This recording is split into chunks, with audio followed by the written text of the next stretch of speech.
something important to tell you about apolitical Rob Van Dam. Yeah, he's apolitical. He's also left pro wrestling for upwards of 3 years, it seems. To become the governor of Michigan. Michigan. Like, unironically, this happened in the game. You could read it there yourself. Yeah, I don't know. Booker T went to Japan, and the very next thing blew my mind even more. And it was Rob Van Dam has left your fucking company to go be a governor. Can he do angles? Like, oh. Or is he just gone? No, he's just gone. He's just gone. Like another big pop aside from the apolitical bit was issue in politics. In rehab, in politics. On vacation. On vacation. Can I peep Umaga? Is Umaga still falling apart? I haven't really thought about him in a while. I haven't either. Yeah. Consistency and stamina are the big tells. I mean, the consistency isn't going down. God, he's so good, too. Oh, this is, though. Yeah. Yeah. That's weird. No, it's because he's on the hard drugs. Yeah, but that's fucked many a wrestler on consistency before. On consistency? Yes, sir. Really? I've only seen it do these two. Maybe I've seen it in maybe it got combined with a time decline, but I don't know. 31 seems a little young for that.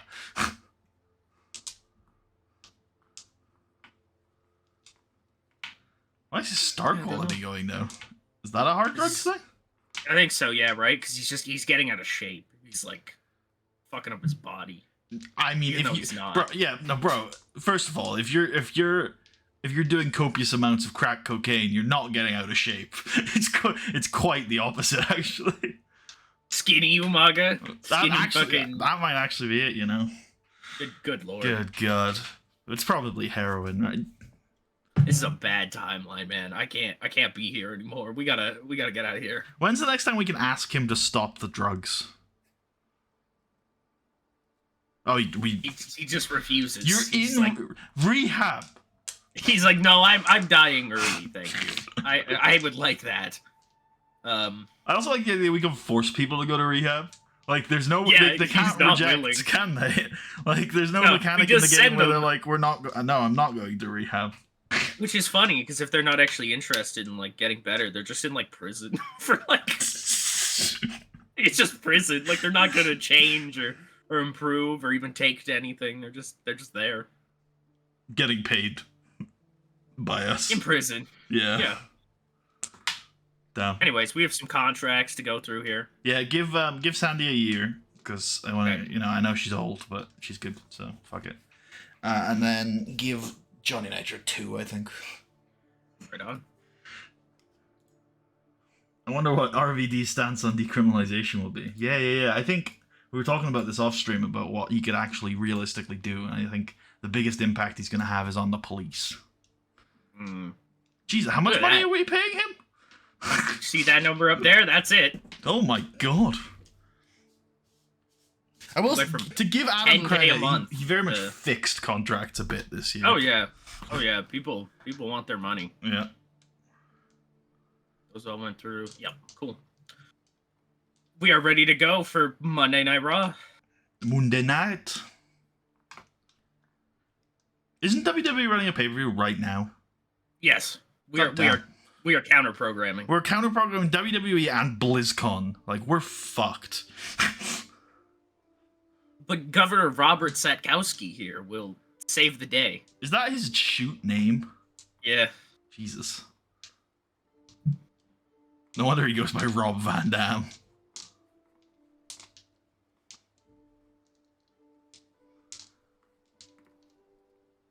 Where's Kurt again? Is he in TNA? Yes. Okay, cool. What the fuck? I'm sure it's just wrestlers. Cool. Oh, Steve is the locker room leader, is he? Wow. I mean, that makes sense, doesn't it? I guess it does. It's just kind of weird he's here all the time. Yeah, it is. We could make him the GM at some point. I feel like that's an option. Man, The wrestling economy is in the Look, dumps. What's going on? This is why Rob's getting out. Yeah, Rob's like, ah. How's Japan doing? Wrestling economy and That's a good question. Better. Yeah. The economy's rising. Oh my God, Canada, are you okay? It's Hello, Britain. Canada. It's the Brits. The Brits demand. Yeah, I mean that's why we're going. No, Canada is fucked. Canada, are you okay? This is a live look at Canada, actually. I think we joked before that in our universe it's now the Canadian peso, so I think that's what we've gone with. Do you want me to? Yeah, because I can find it, but I don't. I got it. Okay. We are. What week is this? Oh, it's actually easier than I thought. Yeah, we're in Boise. Boise. I want to say Idaho was in the Midwest, right? Should be. Midwest, probably. Yeah, in the middle of the. Oh, it is, places. but we don't have Boise. Oh. Shall we? Oh wait, that's Iowa, not Idaho. Yeah, no. It's Never not mind. here. So they might not be there. Should we try Mid-Atlantic? I think it might be Mid-Atlantic. No, I don't think so. Mid-South, more likely. Try Mid-Atlantic, no. because we're around the Mid-Atlantic lately, so there's a good chance. No. Okay, it's not that. I can check. I have a map here in the spreadsheet somewhere. States, USA, regions, Idaho. Where the fuck is Idaho? There. Northwest. Oh, that's right. I remember now because we're starting the West Coast tour. I had no idea where Idaho was. Clearly.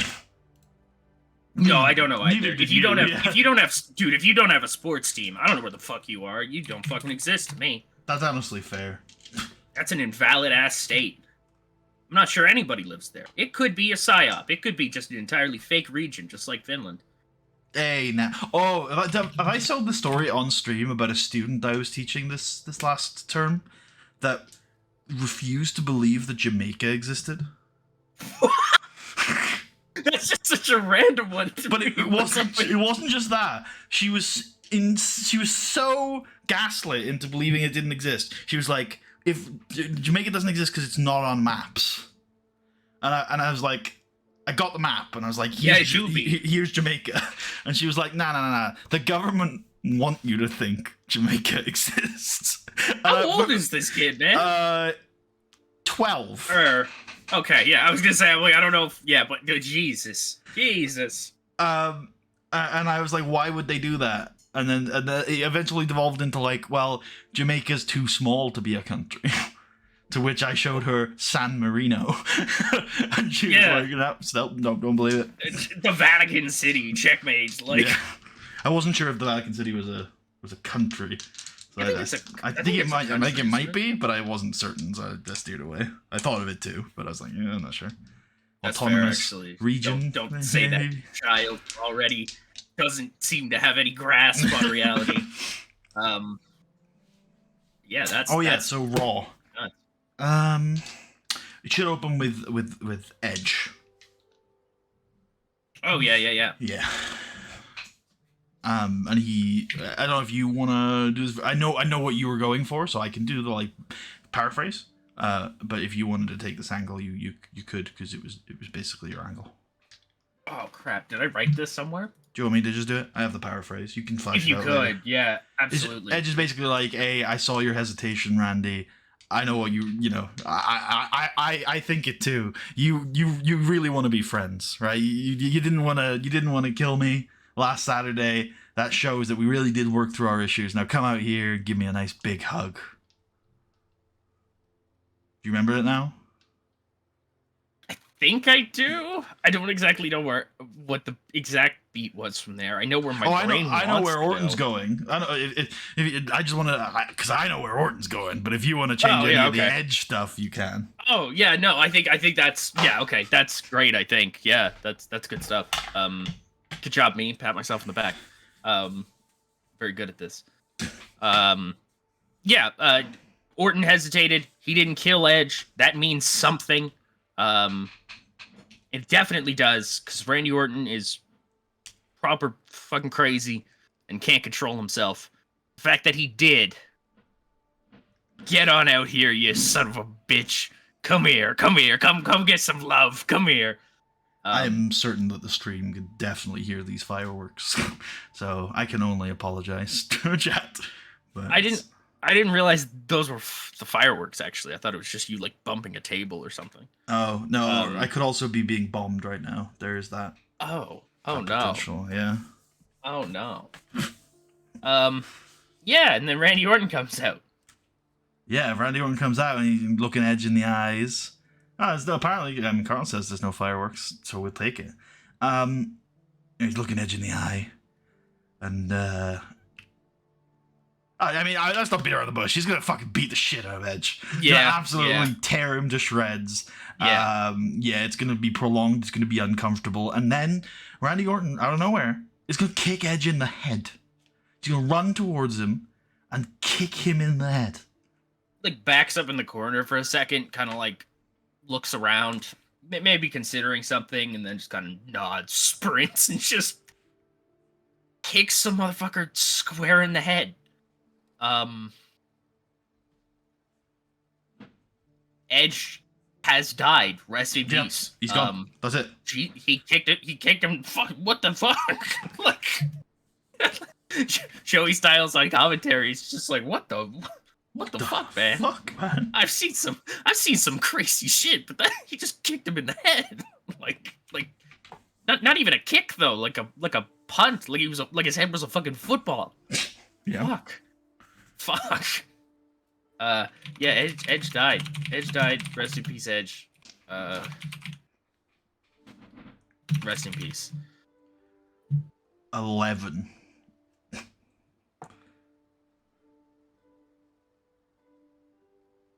Yeah?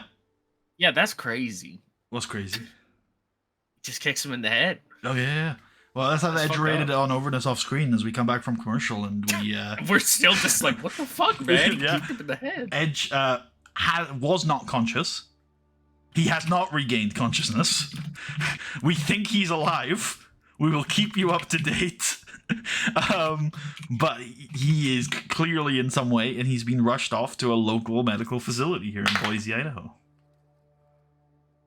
Man, we're in like the middle of nowhere too. There's nobody can even help him. There's no medical facilities. They're going to go to we'll have to like, I'm gonna say we'll have to ship him up by plane. Oh my god. But the show must go on. The show graphic was later tonight for the first time. We're like, all right. Anyways, the first time in a long time. I have no idea how long. Kevin Nash is going to be wrestling here on Monday Night Raw. Holy fuck. Tugger, do you know the last time? Did Kevin Nash wrestle after he left? Did he come back and wrestle? Or is it literally... He did. I want to say like 03, I think, was his last year. Okay. So 4 years. 4 years away. Big Daddy. Big Daddy Lamau. Lamau. And to take your mind off of these distressing early images, let's go to the M&M house. Everywhere we go. We just immediately like, well, sorry for scarring your children. Here's some garbage. Here's some garbage TV. That's what you tune in for. So this week the sink is clogged and all of them are not manly men. They don't know how to fix things. Yep. And so it's a big panic. And they get increasingly ridiculous ways to... And eventually they hire a handyman. And when they open the door, it's a woman. And it makes them feel very emasculated. So they refuse to let the handyman fix the drain. And they go back trying it themselves. It's like, we are literally doing Three Stooges skits now. Fuck, that's not a bad idea. Yep. The gang tries to unblock a drain. Yeah, literally. It's just sitcom stuff, isn't it? That's great. The one with the blocked drain.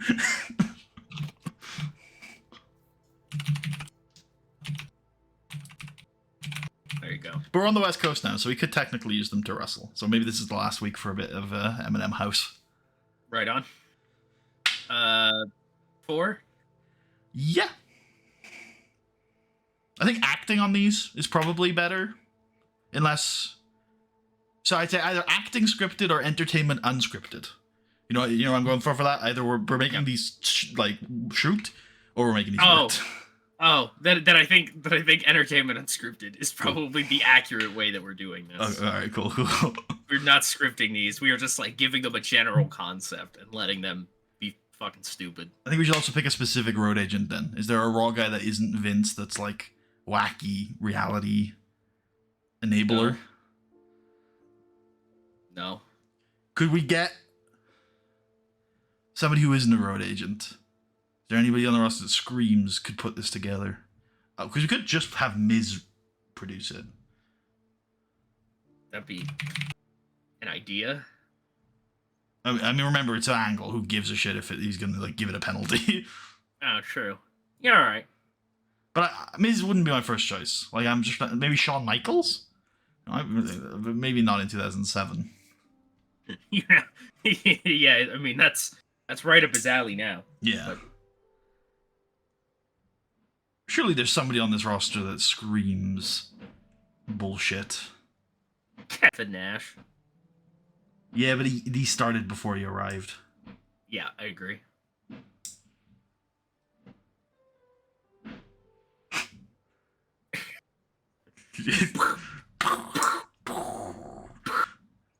I was trying to take a nap earlier, and I swear to God, it was so fucking loud. It felt like there was a bomb outside. I was like, I know there's fireworks tomorrow, so it's probably a firework, but I should check to make sure I'm not like, it's not. So working. the actual day is tomorrow. Yeah. Why are they doing it now? I don't know. Brits. It happens every year, and people are always like, wait, why are they doing it now? It's like, it happens every year. Why are you surprised? Like, they start on Halloween. It's the same with New Year's, but they start on Halloween. They go on all the way to tomorrow. And they usually do stop tomorrow. They don't usually go after the 5th. But New Year's is a wild time. You get New Year's fireworks all the way from Christmas Eve all the way to like the 3rd. Yeah, I mean, that's about right with like...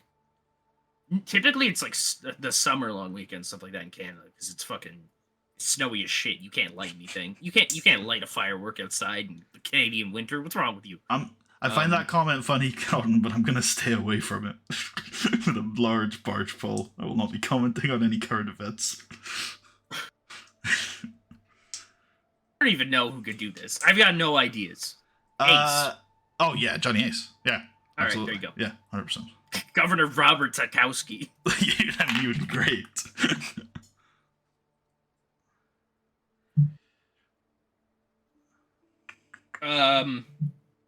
Women could... Oh, wait, hold on.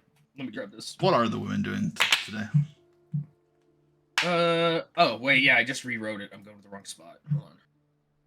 I just gave you that. Oh, actually, I have a better... you can think about the women for a sec, but I've got an angle in the meantime where Bobby Lashley is going to go to Vincent Kennedy McMahon and say, Mr. McMahon, I understand that we don't see eye to eye, but I earned that shot at the WWE Championship. And now that Marcus Corvon has failed, I think that it's about time that you make me the #1 contender. Mr. McMahon rubs his chin and is like, You know what, Bobby? I like your gusto coming to ask for it. You fully well know I'm probably going to say no. So the fact that you've asked anyway shows that you've got cojones. So I'm going to surprise you, Bobby. I'm going to give you a chance. Tonight, we're going to run it back in our main event. Bobby Lashley versus Shelton Benjamin.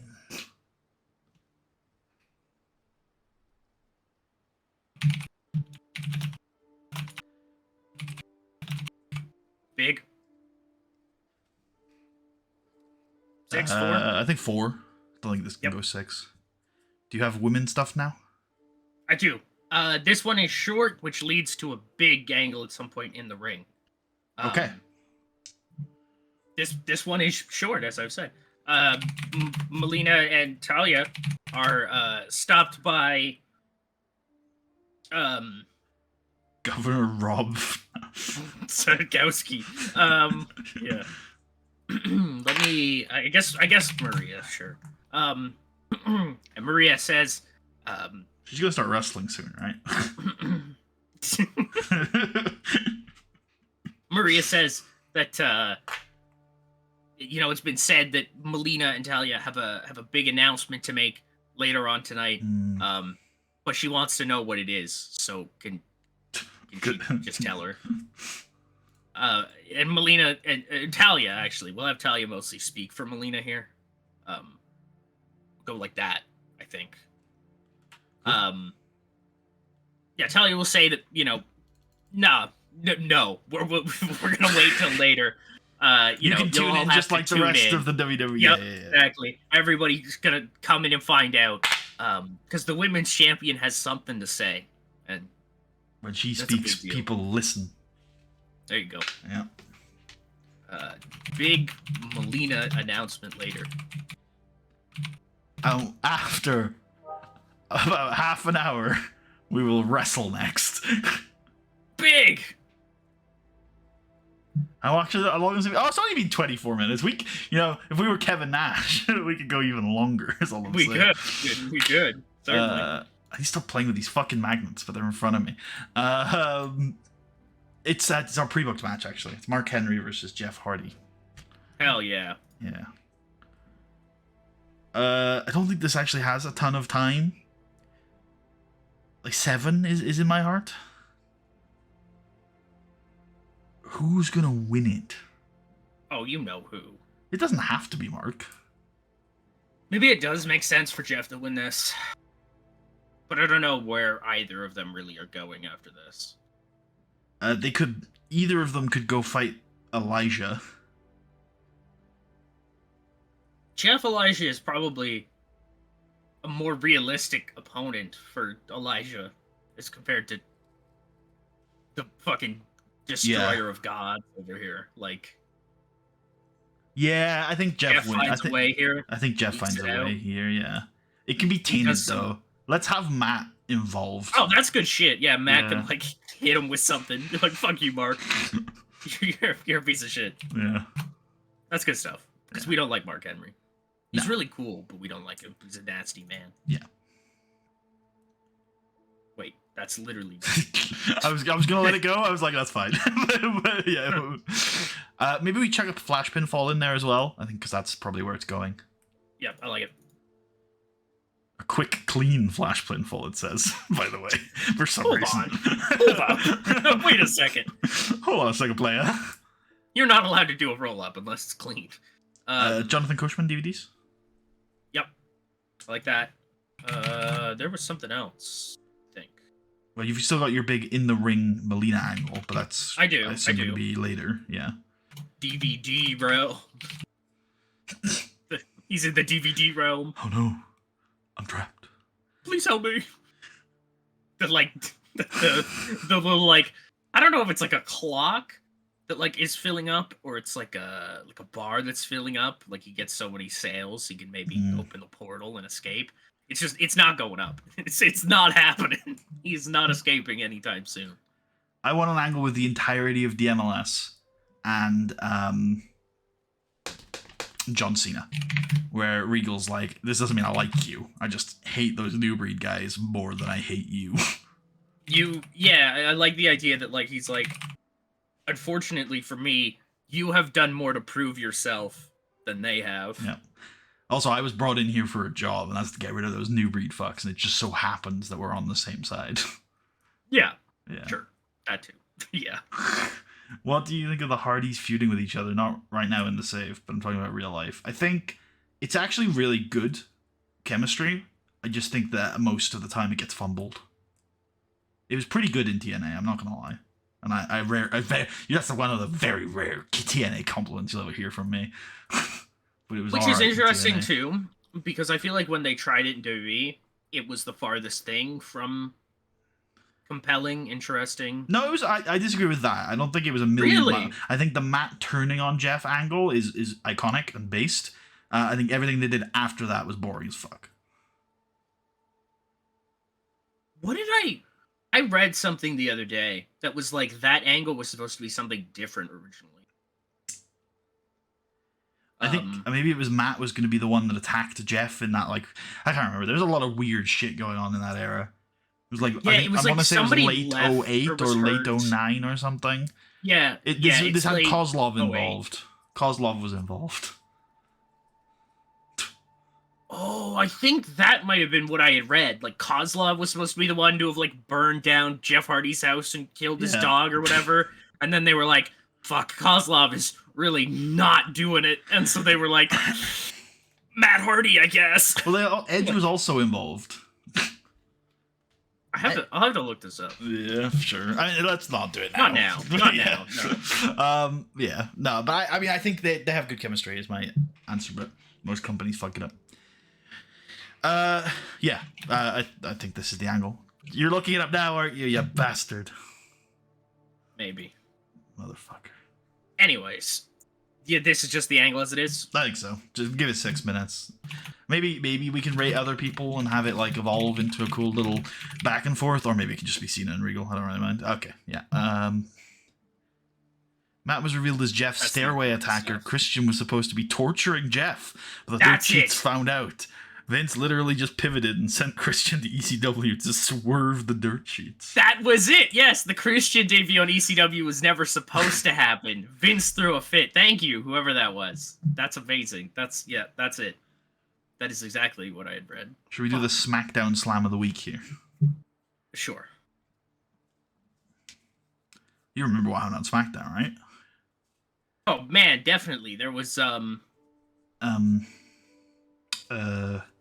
Brian Kendrick pinned Roderick Strong in the main event. There you go. Brian Hebner pinned Roderick Strong in the main event. Hebner and Heyman.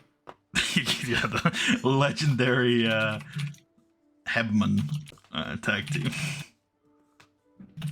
Slam OD the week.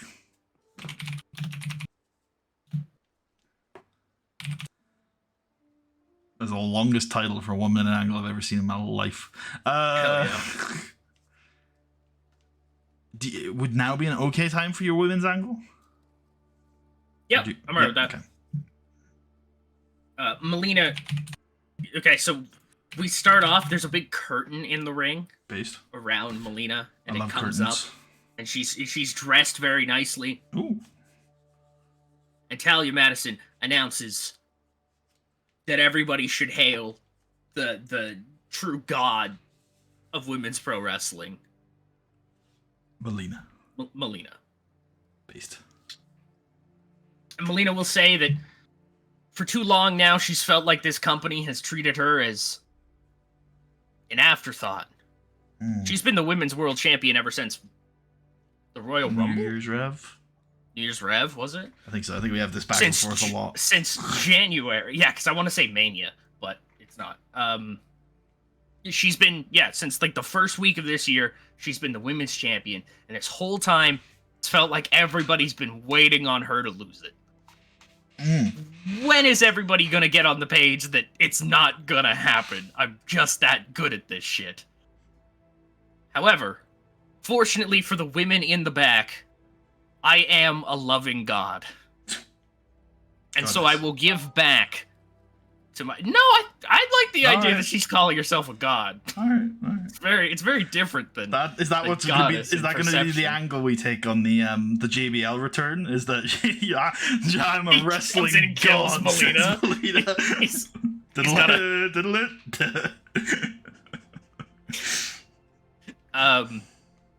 Melina can say she is going to give back to the women's division. And she'd like to talk to Trish Stratus if she'd come out here. And Trish will.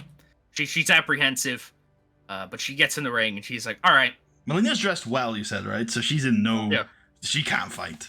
No, she's not. No, we're not fighting. Is Trish in a not fighting dress, or is Trish in a fighting dress?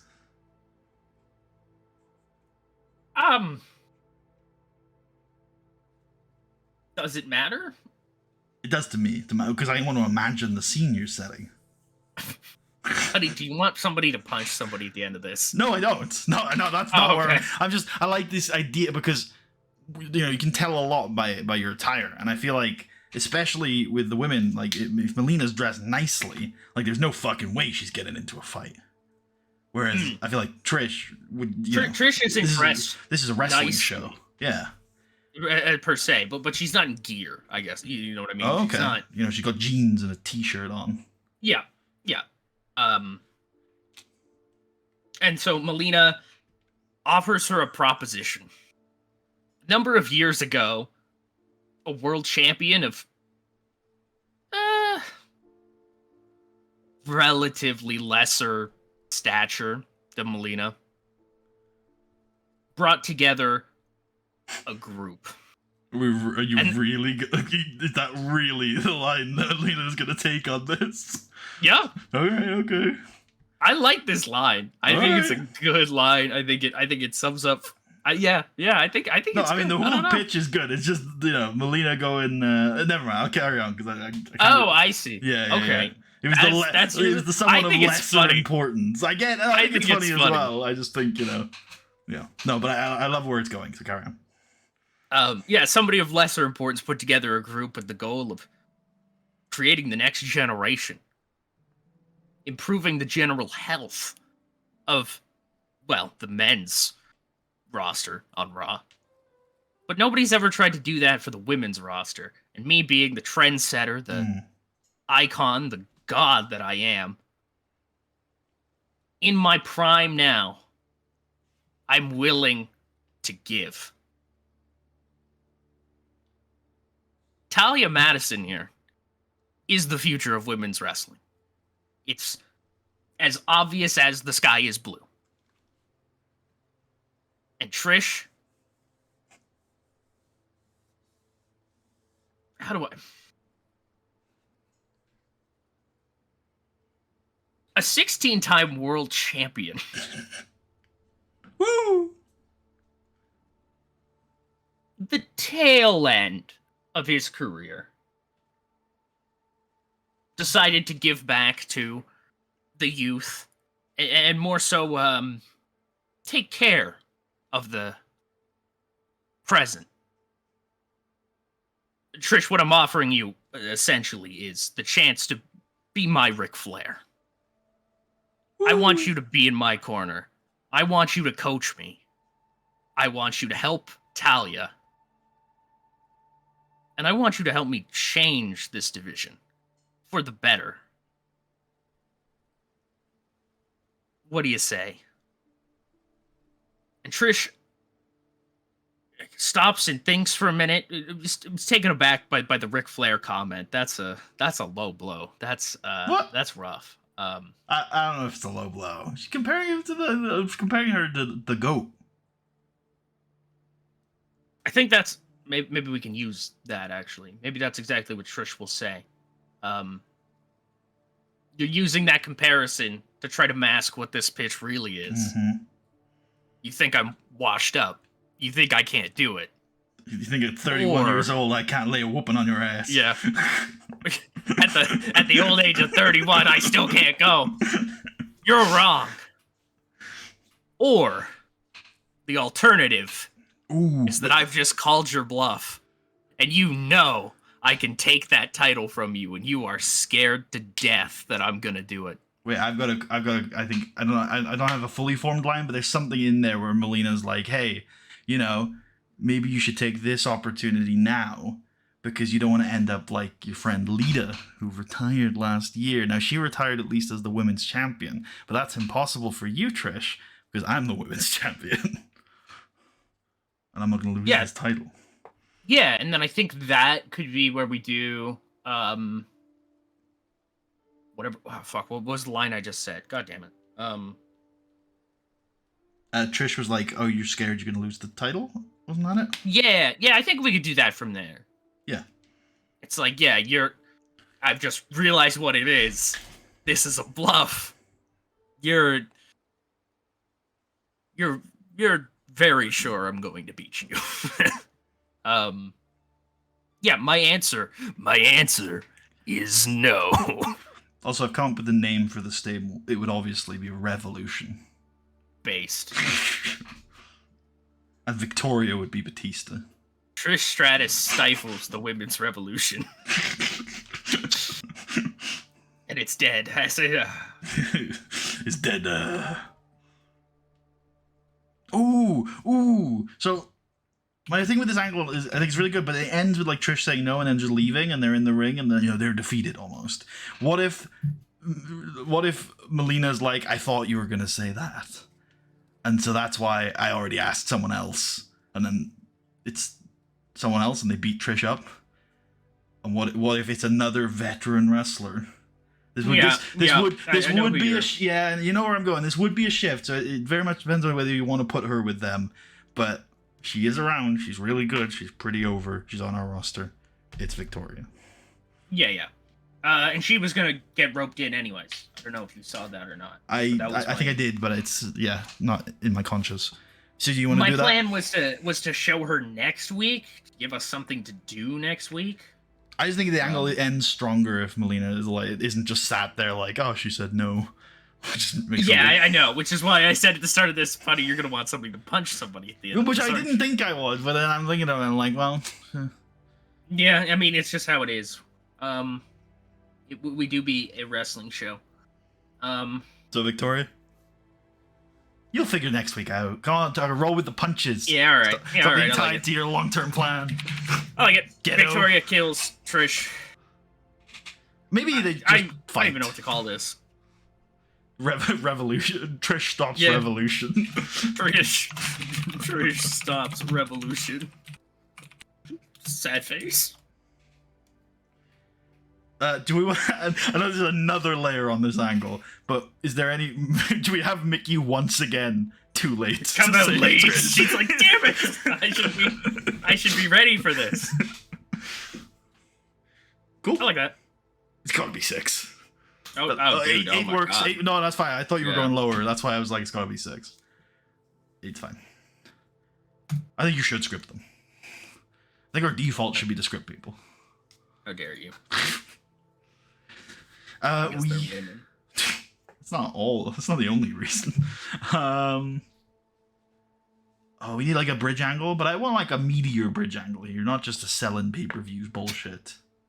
You said a meteor bridge angle, and I was like a meteor? A meteor?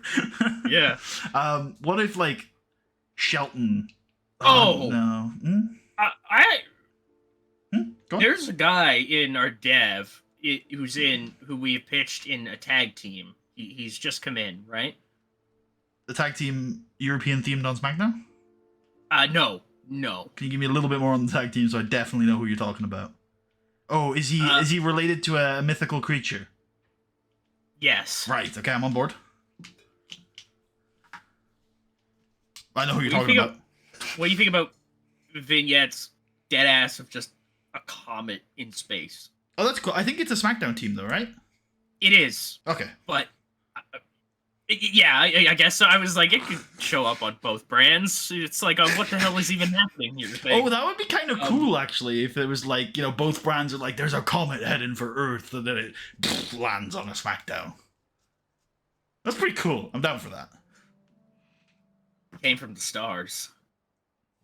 I don't know why, but in my head I was like, Howard Finkel would be a cool narrator for those vignettes. But I assume I think he's dead. He wasn't dead IRL, was he?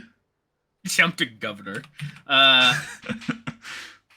He's not dead. Not dead. Game. He's also dead IRL. He's not dead IRL in 2007, is he? No. Cool.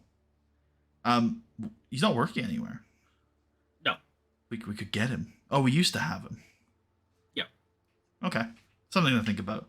I don't think we want to start those vignettes tonight anyway. Oh, we could, but I don't think so. I think we're good to hold off. I'm thinking Cowboys. It's been a while since we've seen the it might be that we just don't have room for Cowboys right now, but might just be we don't have a ton of ideas for Cowboys. No, but Cowboys are an easy book, right? You put them in a room with someone, they get drunk and they brawl. It's not hard, but APA. Yeah. God damn it! What's up? Bradshaw should come back and make that stable, main event stable. Kinda based? Why is Jesse here? He's on the wrong brand. I don't think they're branded at all. I didn't think I knew where they were. Oh, they're going SmackDown. Okay, hold on. Let me do this then. All teams go to SmackDown because on Raw we just put together singles guys.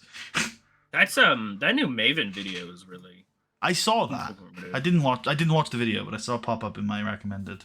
The most interesting thing that he said was like, the reason why so many young talents go to SmackDown, and it's really obvious once you think about it, it's taped. It's like, oh, yeah, duh. Sense. Yeah. Yeah, I don't know why that never clicked in my head before. I just always assumed, like, oh, it's the less important show. We can, like, fuck around on there. Not, like, it's literally not live. We could just edit out you fucking up so you don't destroy your perception before you can even really make one. What if...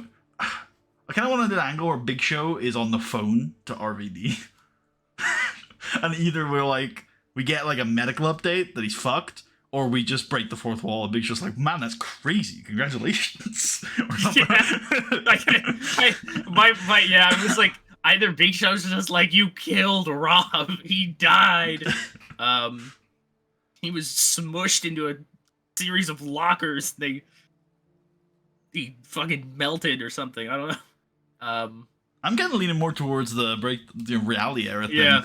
Honestly. Yeah. Or Yeah, maybe I kinda even think Vince that. can be like, we wish the new governor Robert all the best in his new endeavors. Or something like that. I don't know. I like that. It's like a 2-minute just like Yeah. Vince thing. Go Yeah, get him, scripted. Rob. You've conquered the WWE universe. Now conquer the Michigan State House.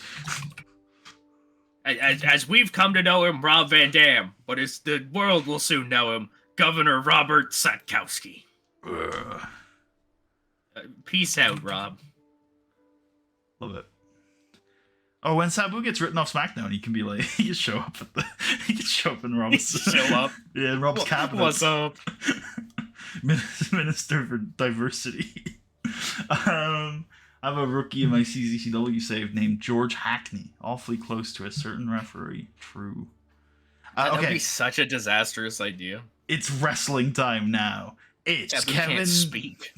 Kevin Nash taking on Manzana Dorada. Holy Christ. Hell yeah, brother. Get out there with your bum knees and let's see if you die. Throw this stupid man around. Yeah, throw this jackass around. I just... Can we just give Carlino back his picture? No, he's going out like this, I think. I mean, that's fine. We can still imagine him having an apple mask, but that, just the apple is giving me too much. I'm sorry, I can't. Like, keep the name, keep the gimmick, but just give him his face back. Thank you. Oh no. Uh-oh. Fine, just press book. It'd be fine. No, it wouldn't. Fine. No, this game's a freak, man. Alright. Friends are still off, too. Now they've swapped positions, Tucker. What does that mean? I don't know.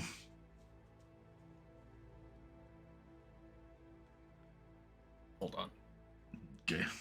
I gotta get all these SmackDown fuckers out of here. Yeah, give me George. Give me... You'll know how to ref this match. Arn doesn't like Nash, so I'm not gonna Yeah, let that's him. a good idea. I'll give it to Ted Sr. This is like a minute. Yeah. Get the Dominate note on there. Yep. Kevin Nash gets his full entrance, but Carlito's already in the ring. Oh yeah, absolutely. Yep. Oh, yeah. And then after the match, Shawn Michaels comes out and brawls with Kevin Nash. He just throws himself at Nash.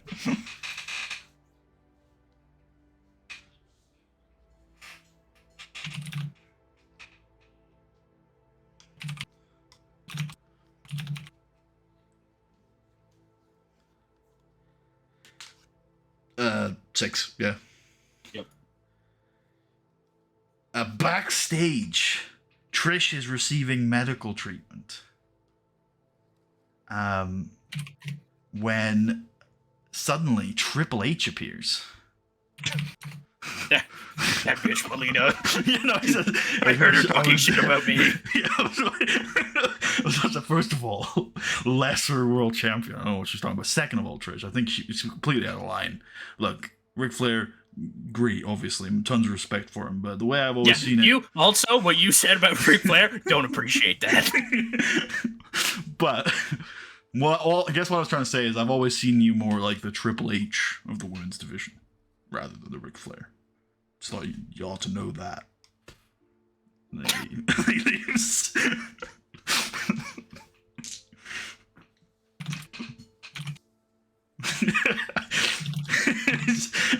Rate Triple H's Riz.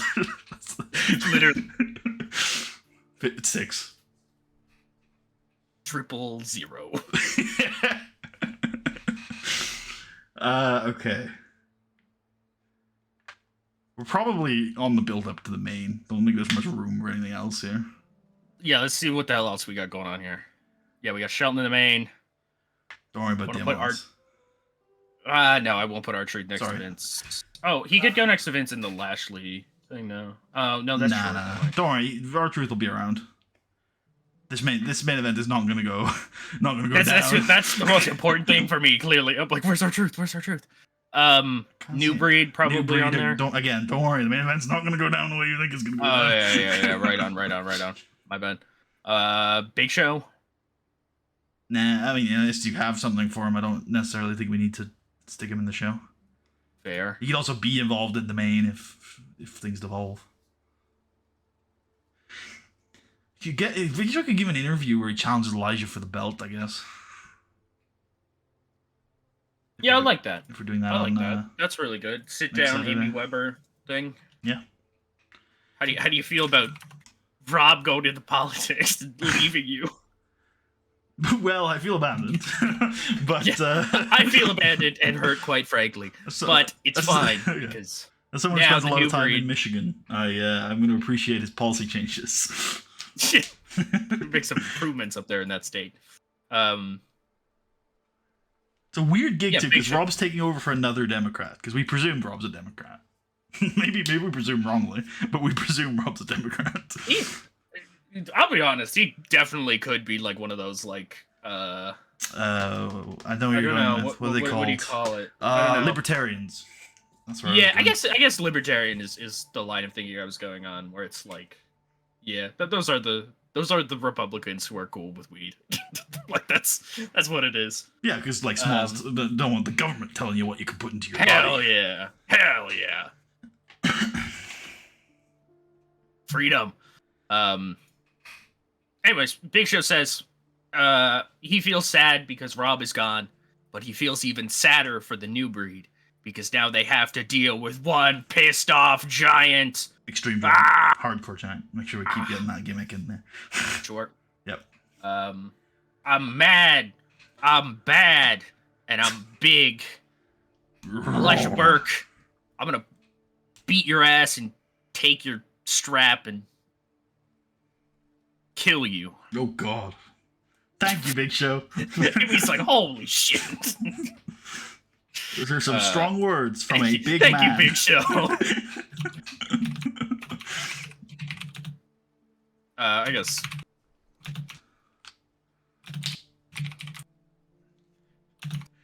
Were you aware of Rob's political ambitions when you were teaming together? Yeah. What do you think about his? What do you think about his platform? Agree, disagree? Where did you guys fall? Could you give your thoughts on his leaked emails?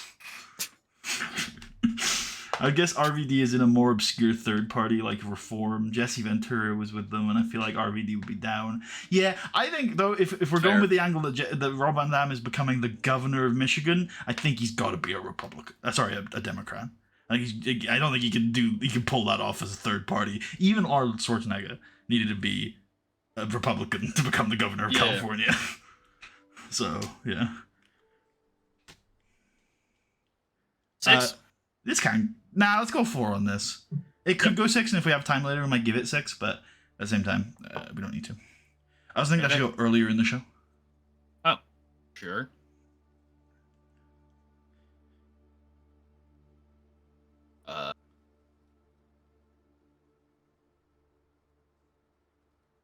It can stay where it is if you can't find anywhere else for it. I mean, I kind of like that there. Sure. So yes, it is main event, but the main event's not going to be a match yet. So Shelton's and Lashley are going to come out, and they're going to do all the introductions and stuff, and then Shelton's going to offer Bobby Lashley a handshake. Sportsmanship. Lashley will take it. Hey. And then Shelton Benjamin will leave the ring and clap Lashley, and then walk down the ramp as the referee counts him out. Oh shit! Yeah, Lashley's already beaten him for the number one contender show. He hasn't got that shot yet. God damn. Yeah. Shelton's not that guy. God damn. I think maybe just overness on both. This is quite a short angle, I think. Maybe like 3 minutes.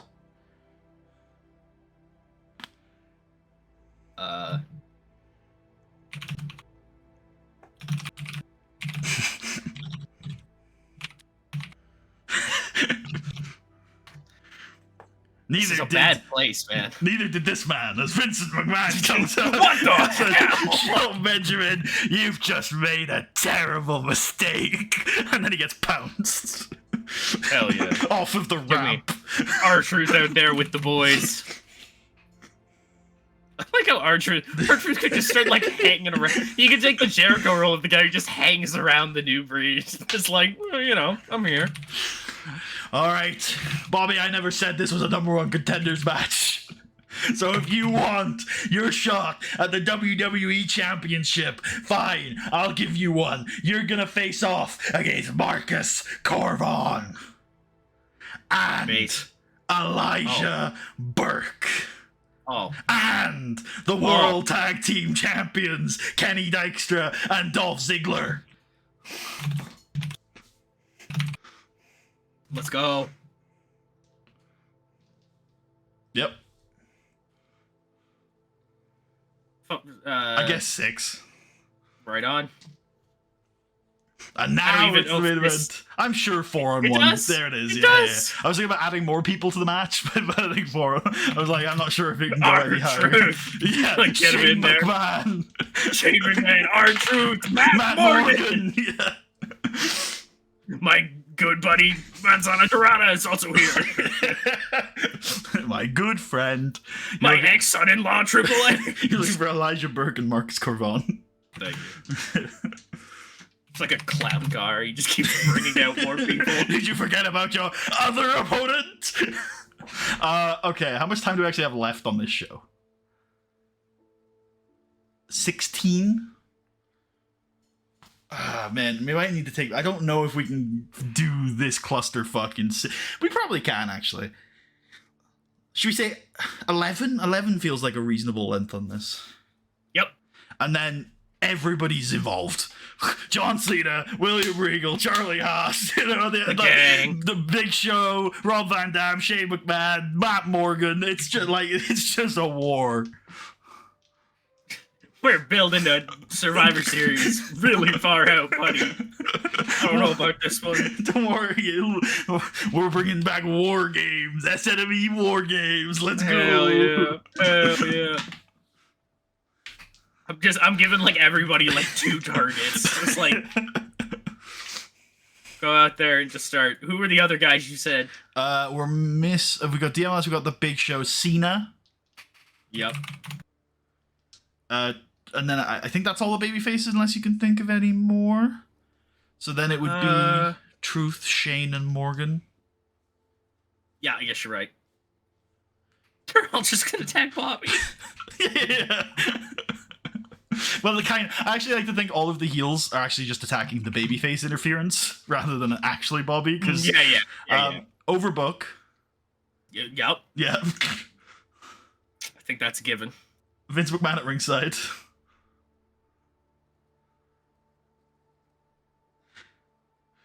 This is kind of random. How would you feel about one of the commentators getting involved? What if JR likes trying to distract Vince during the match or something? I hate you! I hate you! It's too early, I think, for that, but keep that in mind for later. He starts throwing like balls of paper at him. Ah! And then as the dust settles, unironically though, Jerry Lawler getting up and just going ham would be fucking crazy. Jerry was my first thought. Yeah. As the dust settles, spear from Lashley onto Ziggler, and he does, in fact, somehow win this match. Good lord. And he is, in fact, the #1 contender. I think that's a wonderful show. I think so too. Let's double check storylines to make sure that they're all working. Yeah. Yep. Yep. By the way. Just making sure people see it now. Yeah. Yep. Yep. Lashley to Yes. this. Well, Cena and Corvon are both in the main, so I think we're okay. Okay, yeah, you're right. They're all in the main. Yep. They're all in the main. In the angle, yeah. Cool. All right, good stuff, everybody. Like all of our story. In SmackDown, we have one storyline for 5 matches. On Raw, we have 1 match for 5 storylines. I'm gonna say everything is just all mixed into this. The New Breed really did show up and just completely take over this year. But it's not just the New Breed. Like there are like the Lashley development, the New Breed stuff, the Mr. McMahon versus the World stuff, Cena. Like it is a DMLS, like Regal Cena. Like there genuinely is a massive amalgamation of overlapping plot lines. It really does feel like well, this might be a little cursed, but it feels like the what's that, 98 or whatever, 99 maybe, where like Vince brings together the corporate ministry, like really naturally things are just flowing into each other, and suddenly there's just this super group. It's like, holy shit. Like, yep. Anyway. The show is actually great. This might be the most chaotic Raw this year so far. Edge is dead. Edge dies, yeah. No, I mean, we specifically say on air that he's not, as far as we're aware, dead, but he has not regained consciousness. I also like, we start with that, and we were like, we'll keep you up to date, and we just don't get any updates for the rest of the night. We got no updates. Sorry, folks. And we won't get updates. He's fucking gone. Kevin Nash versus Manzana Dorada. It's like, just reading that is like the most insane shit I think we've ever done. That's crazier than Ultra Kane. That's crazier than Roderick Strong Sabu. Yeah, like, what the fuck are we doing sometimes, man? Well, someone asked for a luchador, and they were like, "Can we?" I can't remember what luchador they asked for, and I was like, "I've got just the luchador for you." Yeah, let's do it. Monday Night Raw. From Boise. Hell yeah. Raw intro. He's dead. He died. He dead. Randy Orton debuts his punt kick. Should get him a new picture, too. Yeah. Shave that head a bit. A bit. Get something from 07. Yeah. He did. Dead. Dead. He's later. He's coming. He's gonna do the thing.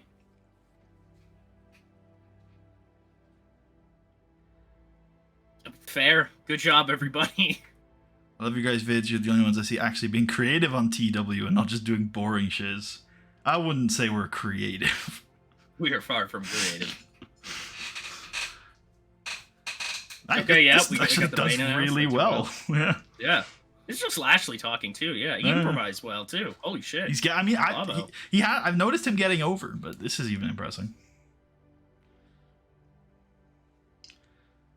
Got the big Melina announcement later. Will you tell us? No. I like the Melina. I like the Maria bit of like, you have a big announcement later.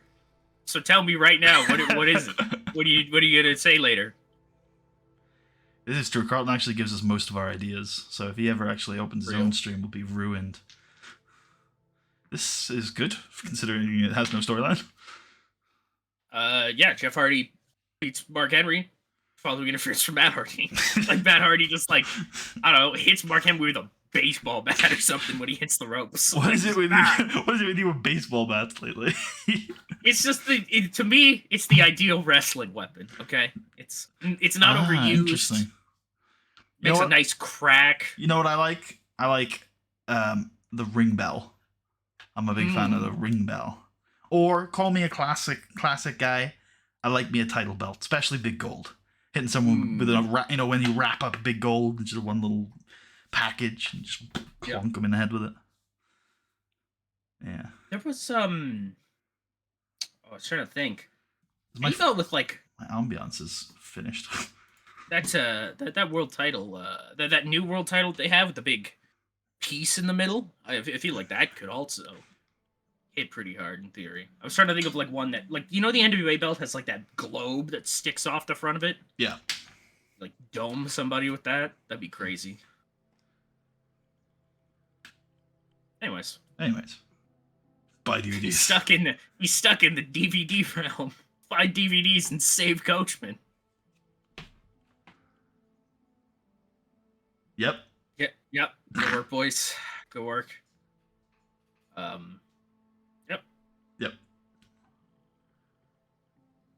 Kendrick pinned strong from last week's SmackDown. This was a 1 minute angle right on Brian Kendrick's overness. Hell yeah, man. People are like, we fucking love Brian Kendrick. The Brian Kendrick's going triple platinum. Hell yeah. The big angle happens. Trish stops Revolution. Sad face. It's over. I could, in theory, make these three a stable under that name. Was that your idea? No, not necessarily. But if you like the name, then yeah, absolutely. Yeah, my idea was not to make the stable from that. Just that. No, I'm aware. Yeah. Here, and then that's it. Yeah. But as many things as I try to do when an organic opportunity crops up, yeah. There's a chance. You know who could be the fourth girl? You know who it is. You know what I'm gonna say. Oh my, that's an idea. Yeah, the future. It is an idea. The future, indeed. The future, indeed. Oh, I had another thought. Because everyone else on this brand seems to have last names. Isn't Melina's real life last name Perez? Yes. Melina Perez is a wrestling name. It's just kind of fire to me. That's something to think about. Because like Mickey James, Trish Stratus, Talia Madison, Melina. Just a bit, Yeah, it's weird. I don't know how Vince got around that in his head during this time period of like... Oh, I think... Kelly, Layla L. And then there's just like... Tiffany or something. Well, Kelly makes sense because she's so nice. They named her twice. But the rest of them, I think he made an effort to Trish Stratus would almost always just be Trish, and Mickey James would almost just be Mickey. To be fair, even though she was billed as Mickey James, but like the comms would just call her Mickey. It's interesting that like for women he was just like one name. Oh, it's the same for men though, right? If he could get away with it. That's true, actually. He does just like a single name billing, yeah. Yeah. It's funny, some of those choices are like rough and confusing, and then other ones are very hard. Like just dropping Antonio for just Cesaro is like, oh. I agree. Okay, so that was where you're going. Yeah, good shit. Yeah, it works. I think Antonio Cesaro also works, but I agree that the Cesaro thing works. I agree. Antonio Cesaro's like, it's pretty good too. Honestly, I have no complaints on that. But just straight up Cesaro, that's it. Just oof. Oof. Wow. Yeah. Good job, everybody. Kevin Nash just barely cannot outperform Prime Carlito. Yeah, I don't know who that's an indictment of. I was gonna say Kevin Nash over Massive. He can still go, clearly. Well, we're gonna find out, because what's up next? Big brawl! God. Talking about this looking good. Can we book in the match that's really gonna be the tell? Next Saturday, Hell on Earth. It's already billed. Hell yeah, it is. Hell yeah. Don't even quite know why yet. But... Well, yeah, we do, because we're gonna watch Kevin Nash take on Shawn Michaels. Is this just one-on-one? I think so. I don't think we need to stick a step on it. Right on.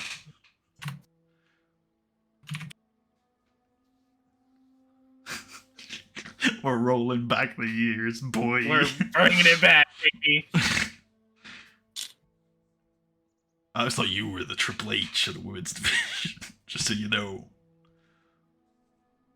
Okay, thanks. He nods and walks on.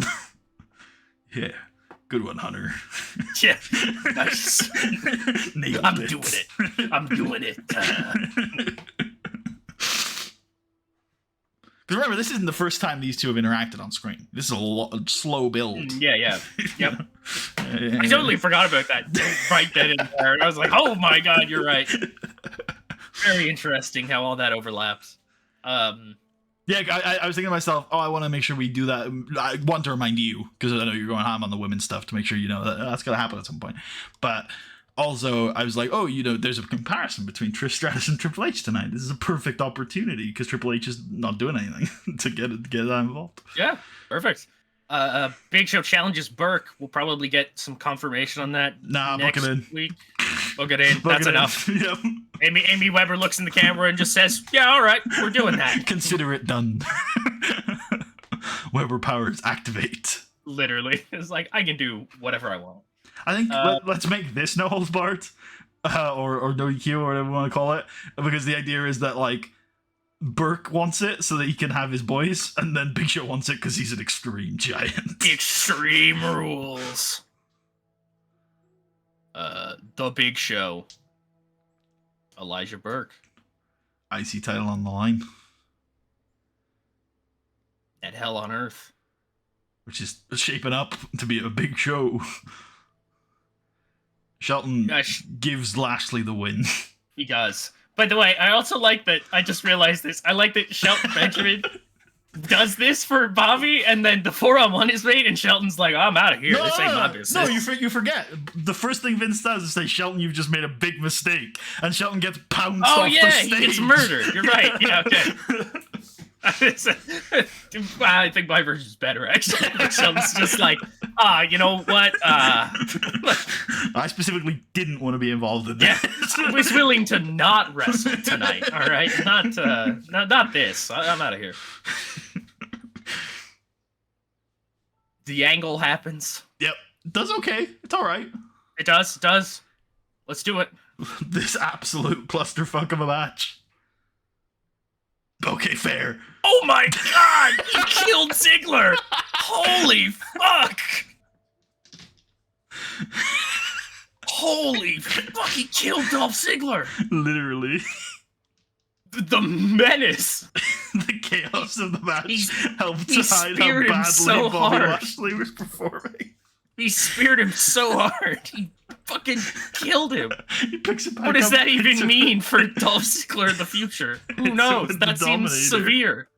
I That know. seems severe. It doesn't. Well, it says damaged, right? So we don't know the extent of the damage. It's just saying a severed spine. Also, Like, Tucker, oh my god. before you see this final number, be aware that we only had about 27% wrestling on this show, so there's a good chance we're okay. Thanks, Art. We noticed. Thanks, Ard. Yeah, that seems pretty severe. Yeah, see, we're fine. What a show. Art's just like, hey, boss, I don't know if you saw, but he's like, no, I saw. He's... I mean, easy solution, by the way, if he's absolutely fucked, is Corvon and Dykstra.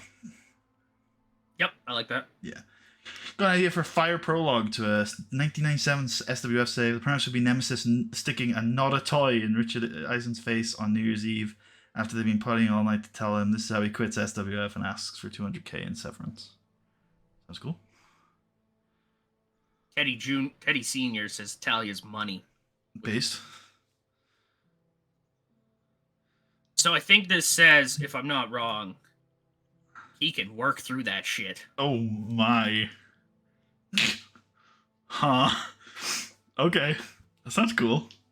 The doctor said it's okay, so... Alright. Alright. Sure. I see no problem with this. Yeah. SmackDown. Should we just book in 3 Stages of Hell now? Because obviously the match is confirmed. Okay, yeah. Yeah. We can just announce 3 Stages of Hell next week. Is that a thing, you think? Surely. Yeah. Oh, we made it, though.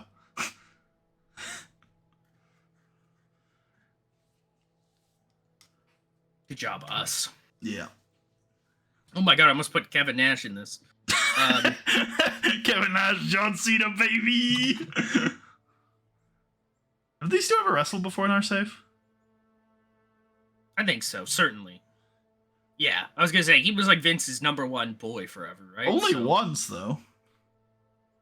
And it absolutely slapped. Oh, it did, yeah. And Bobby's come a long way in the last year. SmackDown. SmackDown. Special live SmackDown. We're in Portland, I believe. I could have said that, but no, it's not actually. No, never mind. I was memeing because we're recording it. It's not actually a live I thing. I see. Let me grab this thing here. Where are we? We're booking first. We're in Portland. Yep.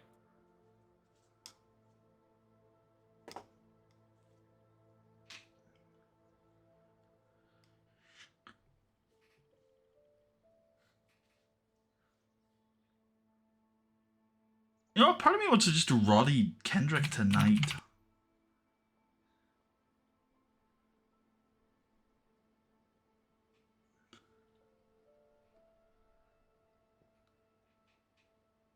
Yes, no?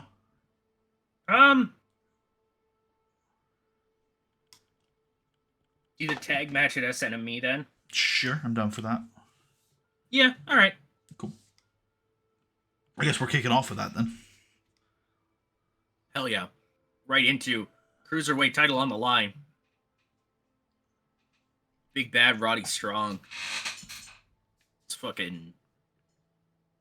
The Brian. The legendary hooligan himself. The Brian. 9, I think? Mm-hmm. And then Roddy goes over.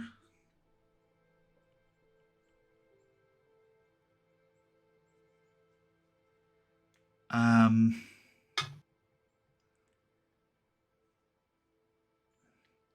got an idea. Backstage, Gregory Helms is giving an interview with an interviewer when the lights go dim, and on the Minitron behind him, the boogeyman appears. Says he's coming to get you, and then he comes and gets him. That's based. You just like start brawling again like they were last week. Yeah.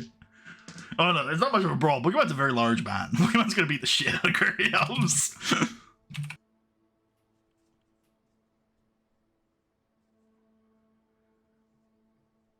3.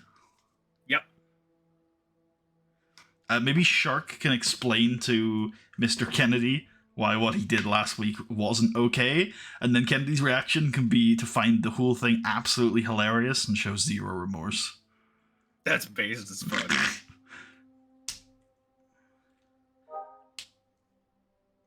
Yeah, that's based as fuck. Yeah, I mean, I think because we're recording this, we're probably gonna fish sensitivity training. We're gonna flesh this out while we're recording, hopefully. Yeah, we'll figure it out, man. Yes. I don't want to go through like the whole angle here while we're booking. Is my point. Yeah. As long as we're sure of what we're actually doing with it, I guess. Undertaker promo.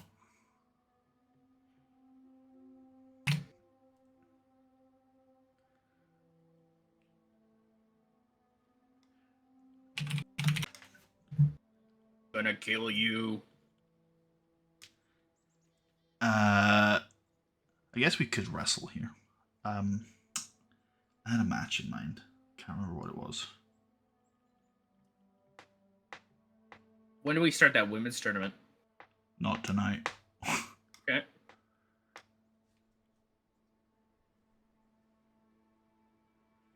Or should we do Doug Sabu in a tables match?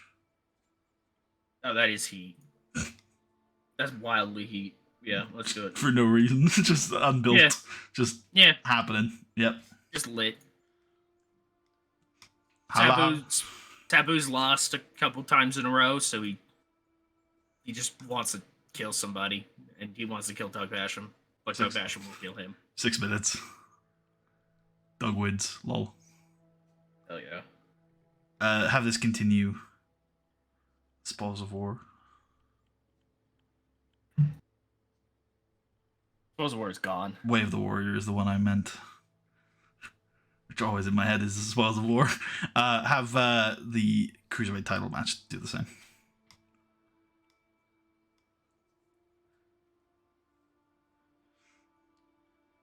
Are Deuce and Domino very warm yet, by the way? Or at least, or maybe recognizable? Yeah, come on. Let's fucking go, man. Let's fucking go. I guess Deuce and Domino can do an interview here. Who the hell are you guys? We're the bad boys. We're here to crack them in the mouth and win the WWE Tag Team titles. Yeah. Crack them in the mouth. Crack them in the mouth. We're just two honest boys whose fathers are in the waste management business. It really is just the FBI again. Yeah, we're like the FBI from the 90s. 60s. 60s, yeah. The 60s is just the 90s. 30 years ago, if you know what I'm saying. The 60s were just the 90s of the 30s. Hell yeah. Tell him, Deuce.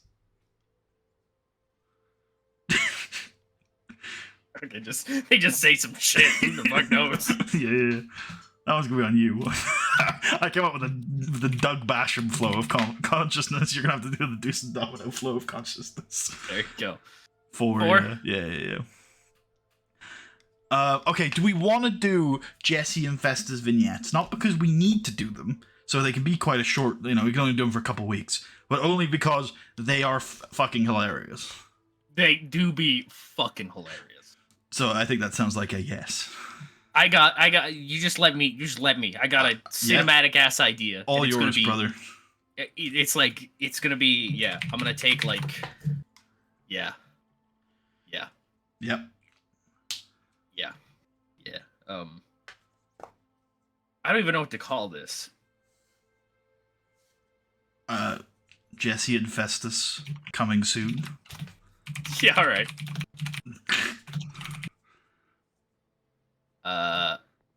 Because they don't need them yet, we can go as short as you want.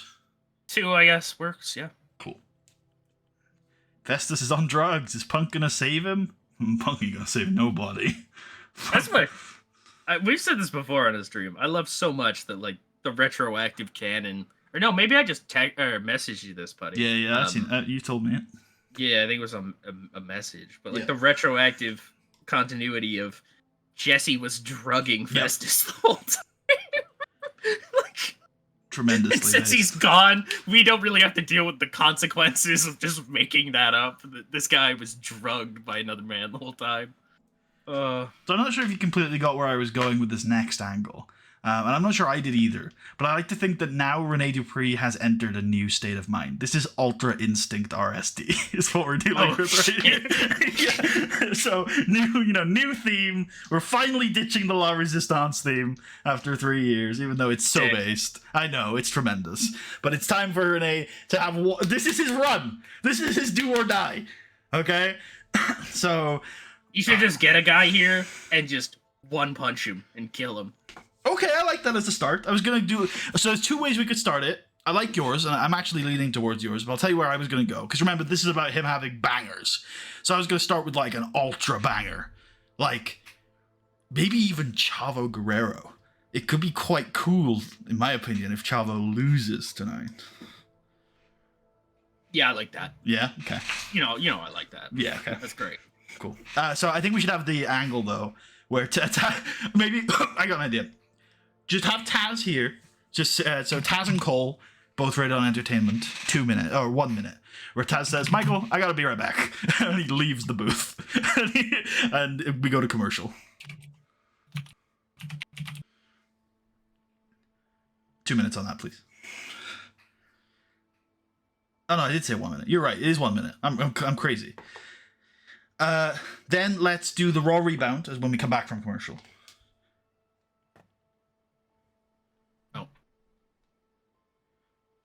Yeah, I think I know where you're going. I agree.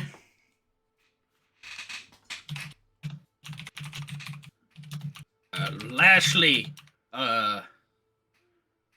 kills them all. Did you have Chavo Sr. on the shows yet? Well, Tucker was like, "Do we want him last night?" I don't really care, so I asked Tucker, and your reaction was no, right? Yeah, it was like, no, not really. I don't think we... Yeah. I mean, I think there's room to do stuff with him if you want to, but I'm also fine not. I don't really want to, though, because I don't really have any nostalgia of that actual run. I don't... Okay, hold on, I'm gonna mute myself, just to make a quick point. Actually, no. Has he already signed? Is he out of our reach? Yeah, almost certainly. Okay, well, I'll talk about it afterwards. But there's a person you can replace. I feel like that we might want to think about. Yeah, I think you know, but we'll talk about it more off stream. Or maybe we talk about it more after the recording because people will be more. We weren't gonna do that, but yeah. Yeah, I think so too. But there's parts of it we want to preserve. I think because it's a fire ass angle. It is. Yeah. Anyway, we that's something to look at. Oh, so now Taz is going to come down with Renee, introduce him. So Angle, 6 minutes, Taz talking, Renee there, not rated. Where, yeah, Taz is basically like, this is a killer. This man is one of the hottest young talents in the business. And even though he's already a multiple-time champion at the young age of 23, we still haven't seen the best of Rene Dupree. And now you're seeing the best of Rene Dupree. So whoever wants to step up is gonna tap or snap. Viva la raza! It's Mr. Money in the Bank, Chavo Guerrero.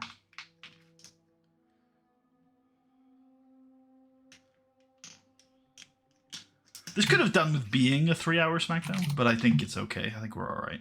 It'll be fine. Yeah, it should be fine. This doesn't have to be, like, mega long. Should we give Renee a remake of Perfect Strangers as his theme? I think that would be a cool callback. I don't know that song off the top of my head. I'll listen to it after the stream, though, and get back to you. I do know that song. Why is that related to Renee in any way? Perfect Strangers? Yeah, I'm not sure. I'm sure there's a good reason. Could you elaborate? It was the Shane Douglas theme. I know that, unless I'm thinking of a different song. Does that have anything to do with Taz? I don't think so. No. Okay. I mean, they feuded for a while, but I don't know why that would make it his. Let's book this in. I'm thinking... I've got 15, 16, and 17 all in my head. I like 16. I think that's where my head immediately went. Yeah, and then Renee can pick up the win via submission, please. And Chavo does have Money in the Bank. Okay, hold on. I need to switch up my ambience because this ambience is a bit too ambient. You know what I'm saying? Yeah. Good. Do we want any afters? Do we want any shaking of hands? I think we could just leave it. No, I think we just leave it. Yeah.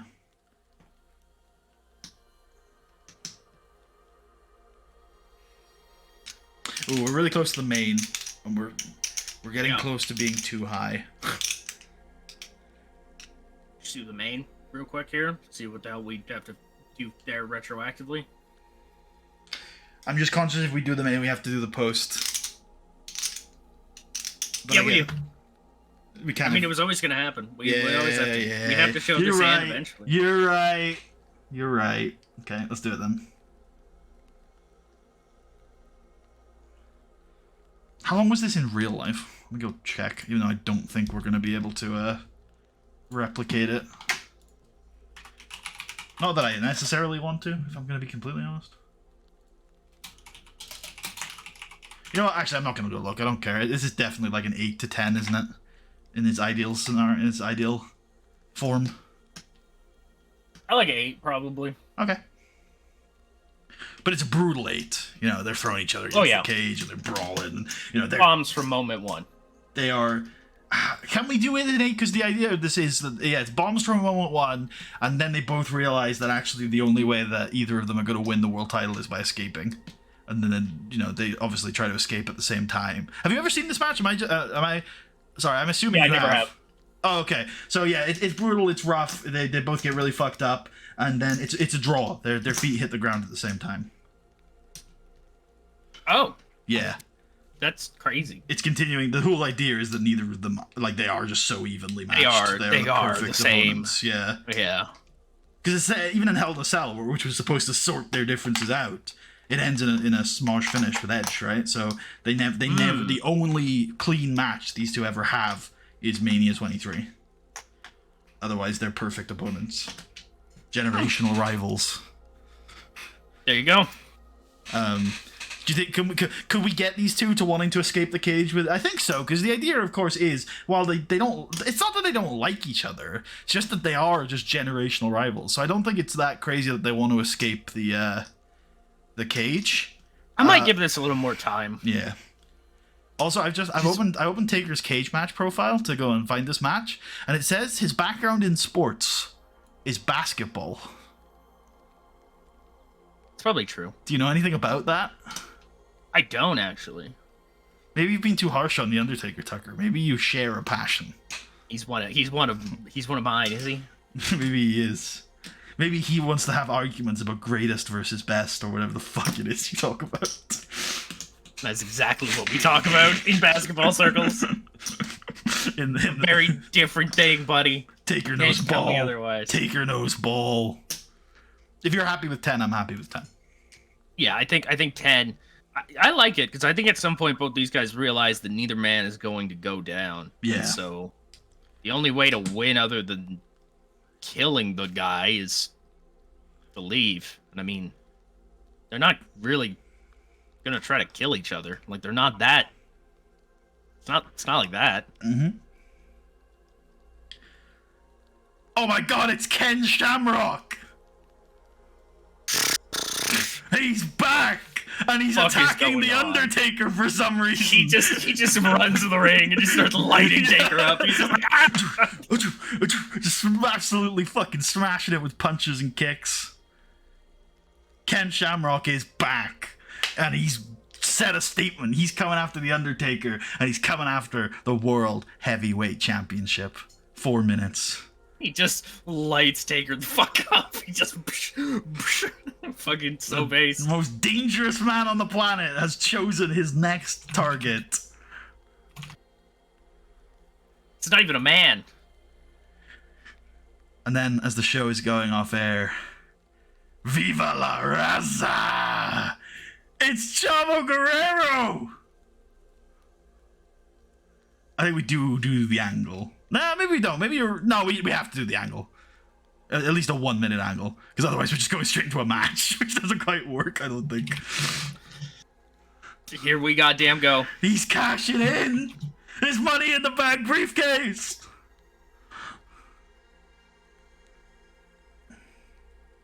Chavo Guerrero, who has failed at every step along the way, every opportunity that has been given to him, has called his shot. He's taken his moment. The Undertaker, beaten from steel cage, beaten by Ken Shamrock. Chavo Guerrero, he hits him. What can he hit him with that's on the ground? Gory bomb, right? He does that. He used to. That's the thing. Yeah, he does, right? But he's lifting him for that. Oh yeah, you're right. No, I don't think so. Is there anything Chavo can hit him that's not a flying move? I don't think so. I don't think realistically, no. All right, then Chavo just pins him as soon as the bell rings. Then and Taker kicks out at 2, and then it's like, oh what? Oh God! So Chavo goes up to the top rope and hits him with the frog splash, and then pins him. 1, 2, 3. World Heavyweight Champion. 2 minutes. Chavo does it. He takes his moment. Nobody gave this to him. Nobody gave it to him. He took it himself. I think we do say decisive in the context of the match. Airplay. I think Chavo. Taker. Chavo dominate. We can protect Taker if Taker wants to be protected. Also, continue Way of the Warrior on that.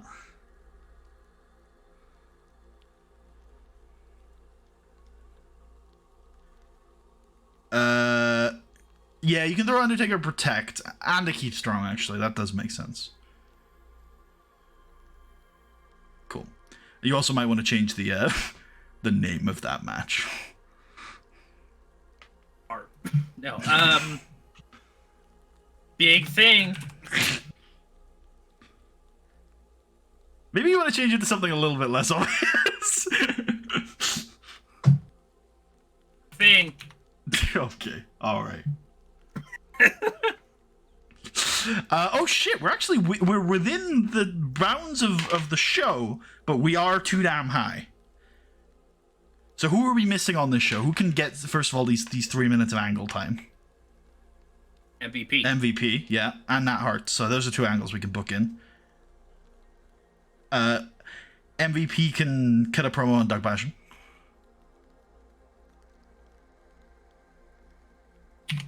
Yes, after Doug's win earlier, MVP could say that that's not impressive to him because that's some Bush League shit. Yeah.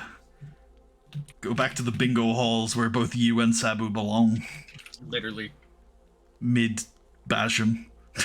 give him 6. He's like that. He just tries to use the insult back. He's like, that can go. Want it after that. I think we probably want it between the two mains because there's nothing between the two mains right now. That's fair. Yeah. Yep. And then give Nat Hart like a sit down interview, maybe a Taz interview. Okay, earlier today I got to sit down with one of my best friends, Nat Hart, about her ideas for a women's tournament. Right on. I'm skeptical myself, Michael, but I'll let Nat tell you all about it. SmackDown featuring John Doan. Give 6 for that as well. God, this I can't find any good ambience tonight, Tucker. I think we're just gonna have to go back to the Skyrim music. Good lord. Good lord. Taz will do the interview and then he'll leave. Cool. All right, so now we need to cut somewhere in the region of 9 minutes from this show. So first of all, the Cruiserweight title match has to get cut. Yep. I'm thinking 2 is the most I'm willing to take off that. Yep. Then we gotta take a look at the Sabu Doug match, probably. 1. Yeah. Renee Chavo can lose a minute. Okay, now we'll take the next... Oh, I don't think we can take 5 from Angles, so we're gonna have to take one off of Taker Teaster.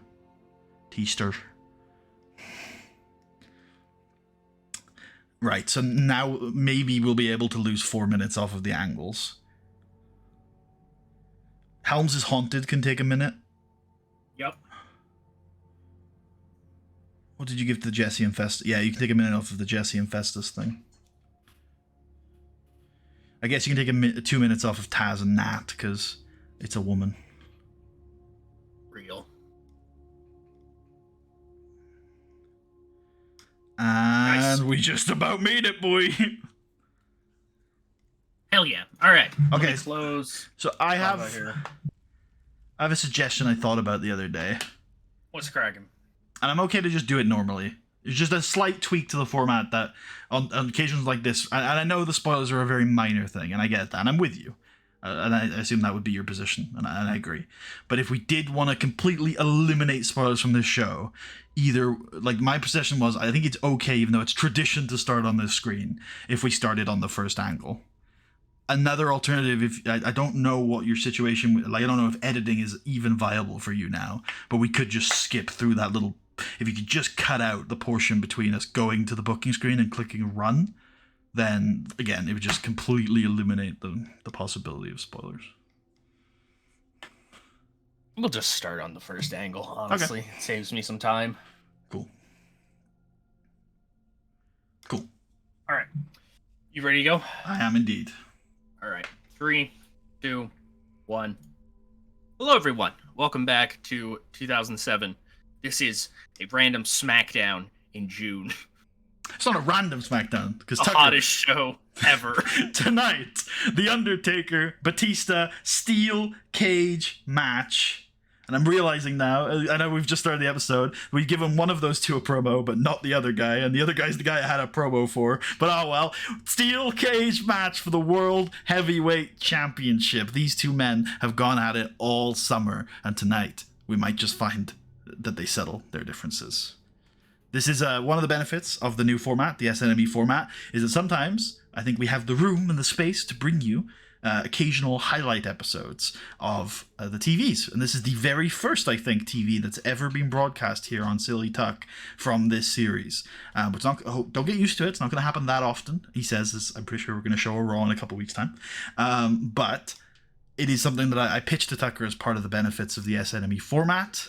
And it's something we can do every now and then. Just to be very clear, this will not be charged on Patreon whenever we do the TVs. At least, I guess I didn't talk about this with Tucker, but I think you'll agree. Whenever we do the TVs, it won't count as a Patreon video. No, because I mean, Yeah. you could get this. I mean, you could go and go over to Matsudaira Yep. VODs right now and see us book this thing. Or Matsudaira on but Twitch. do it. Yeah. But do it after this, because it'll ruin it. That's true. It'll ruin it. You gotta trust me on this one. Yeah, these do sort of serve as a free preview of the kinds of shows you could be watching on a weekly basis over a match. Because actually, you know, I enjoy the pay-per-views and stuff, but I think there's an argument to be made that the best parts of this show, the series, really are on the TVs. It's very loud. I dropped a thing and the whole thing went red. I saw it on my... Sorry, everybody. Yeah, no, I definitely agree, though. Honestly, I feel like the TVs are... There's some hidden gems.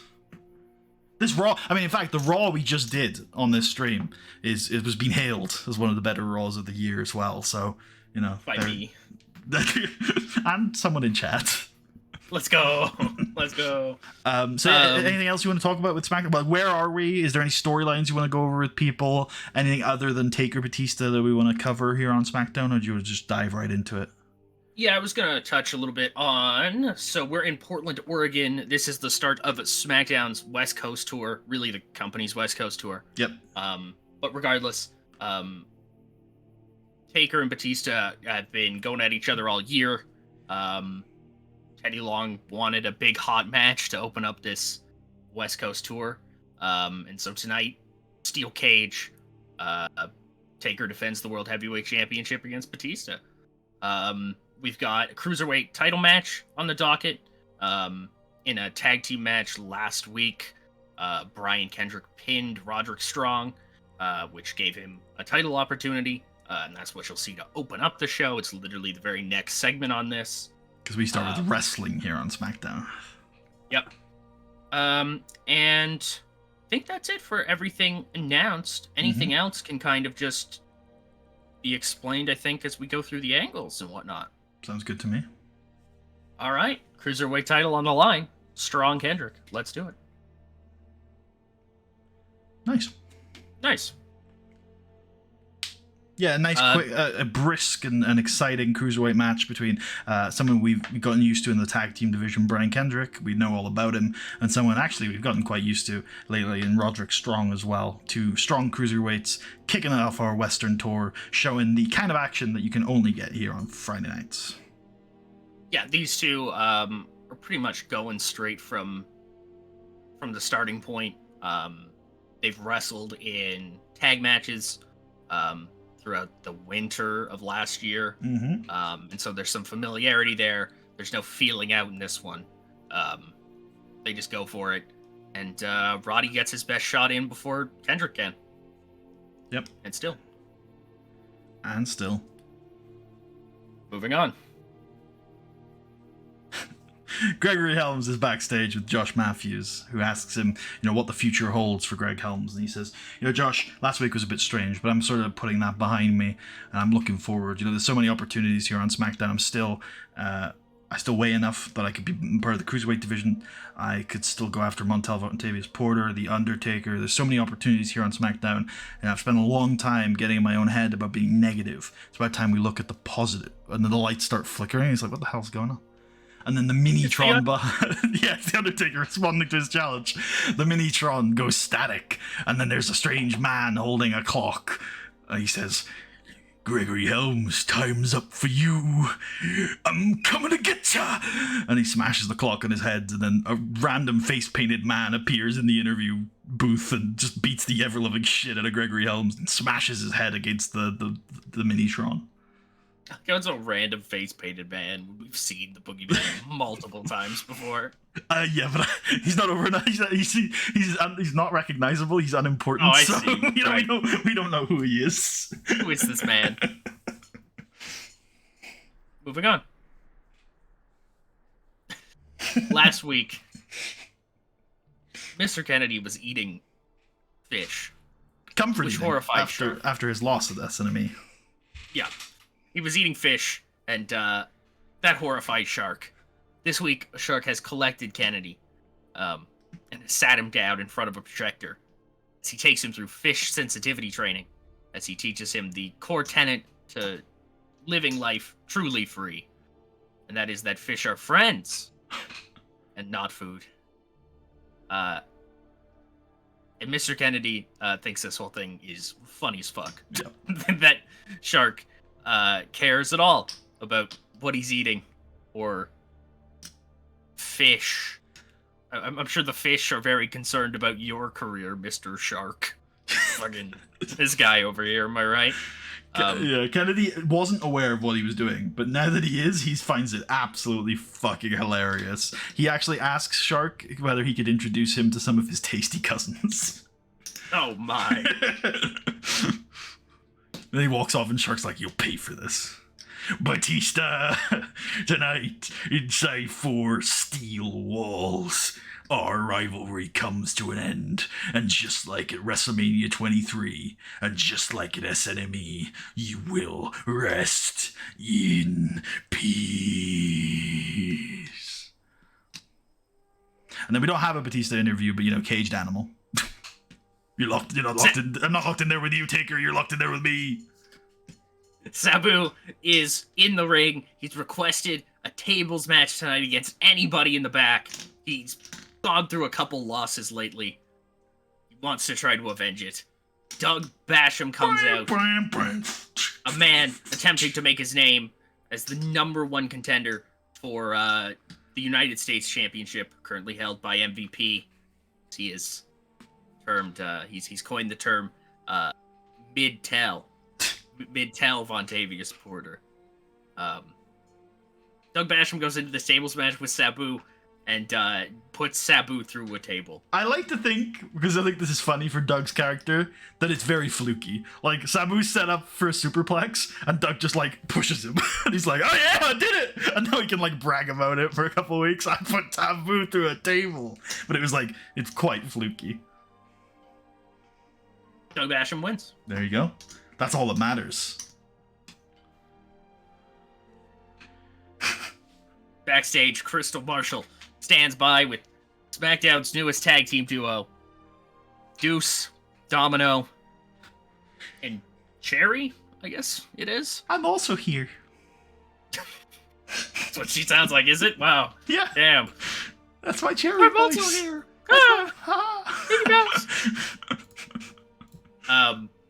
Yeah, Deuce and Domino, they're from the other side of the tracks, you know what I mean? And over there, we don't do much talking. But what we do, crack them in the mouth. Sorry, Deuce, but you said doo-doo. It's not that funny. Oh, sorry. Because what I do is I ball up my fist real tight, and I crack you in the mouth. And maybe Deuce will crack you in the mouth too. Wait, was I Deuce or was I Domino? I don't fucking remember. They're both calling each other Deuce. That'd be so funny. I don't know which it's supposed to be which.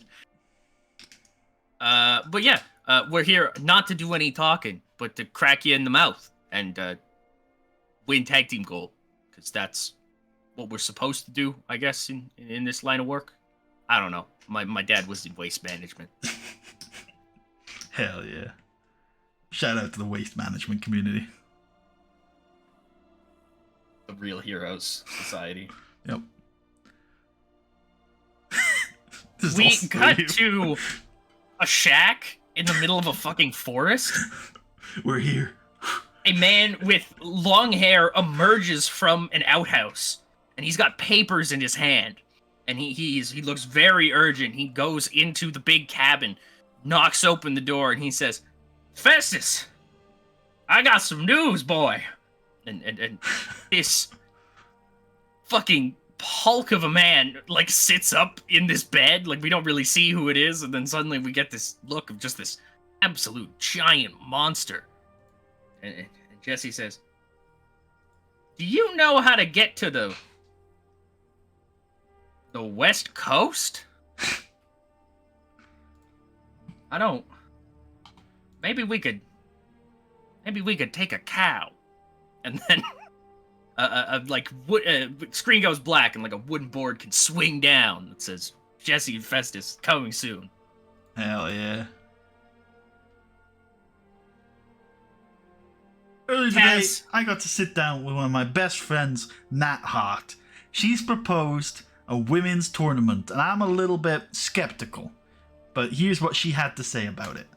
And yeah, she's going to talk about how, now that all of the wackiness is out of the way here on SmackDown's women's division, that she's excited to get back to work about proving how women's wrestling is just as legitimate as men's wrestling.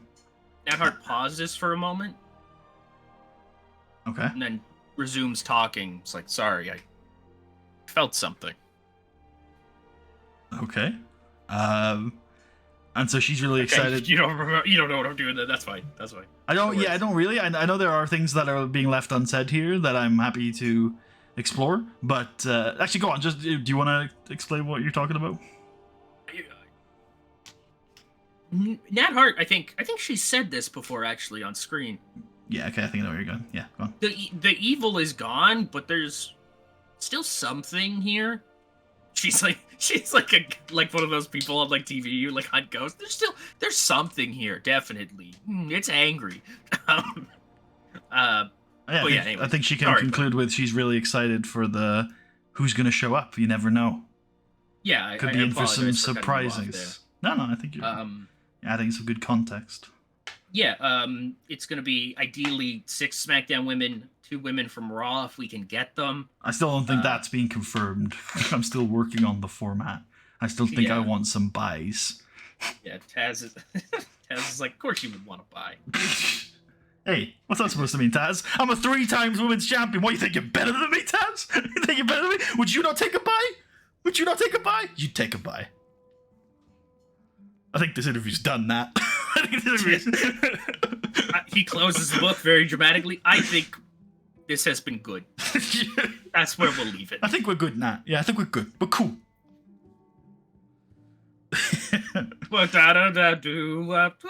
No? Okay. My bad. All about cool?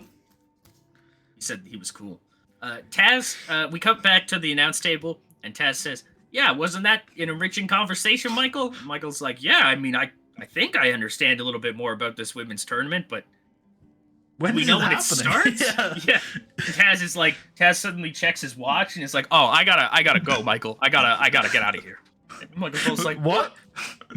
Well, folks, I guess I'm leading SmackDown now. Hello, I'm Michael Cole, the voice of SmackDown. I like the idea. He's like, I need a minute here to compose figure myself. out what I'm doing. Cut to commercial. Let's go to commercial, and we'll be right back with you. We come back to the Raw rebound as Bobby Lashley on Raw beat the entire New Breed in a 4-on-1 handicap match to become the ¡1 contender for the WWE title. Trust me, it's less of a burial than it sounds. Fucking crazy. What do we got next? Taz is returning. That we do. Taz comes back. He goes down to the ring. Actually, you had words. I had ideas, but I think you're the Taz guy. So if you could, I'd prefer you take this. There's a man who's been stuck where he is in life, and he's been trying for so long to break into that next level. And I know that man quite well. That man is Rene Sebastian Dupree, and he's gonna come out here very shortly. And he's going to reintroduce himself to all of you. Somewhere in all of this, something's been forgotten. And it's that Rene Sebastian Dupree is an assassin in the squared circle. This man is as bad as they come. A killer with every meaning of the word. Ladies and gentlemen, it is my proud honor to present to you Rene Sebastian Dupree. And Rene comes out and he's got a new theme. He's dropped the La Resistance theme after so long. Banger theme, by the way. Yep. So good that I literally think it could just be used as a singles theme without the fluff and whatnot. But yeah, he's got a new theme. He's got a new attire going on. He's got some new gear. He looks good. He looks motivated. He's ready to fight somebody. And it looks like so is Chavo Guerrero. Viva la raza! Chavito Heat! Mr. Money in the Bank! It's an impromptu banger, ladies and gentlemen. Rene Sebastian Dupree, Chavo Guerrero. Bragging rights, I guess. Yeah. Yeah, good work, everybody. Good work. Yeah, we Holy do real good stuff here. shit.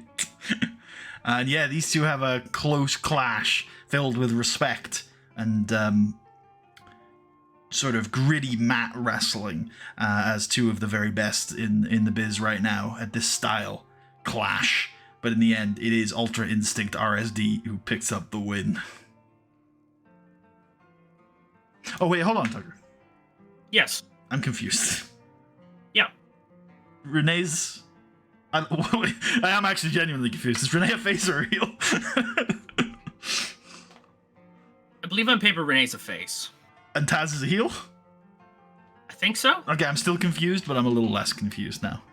I'm also confused, but don't worry about Reminder for Chavo, by the way, since we're seeing him here in another banger, because I don't know if... I think this has been said on the SMEs, but he made it very clear again last week that his plan with Money in the Bank is to wait till WrestleMania 24, cash it in, main event, redeem WrestleMania 22, and become the World Heavyweight Champion. Finish the story.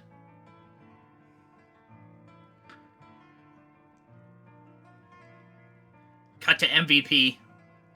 He's backstage, and he says that he saw what Doug Basham did earlier tonight. Thinks it's an attempt to prove himself. You know what I mean? He thinks it's an attempt for Doug to really show MVP what he's made of. But that doesn't mean anything. I'm an What expert MVP in saw- fluke victories. If anyone... As an expert in fluke victories, that's an awesome line. As an expert in fluke victories, I know one when I see one. Doug, you didn't win a match.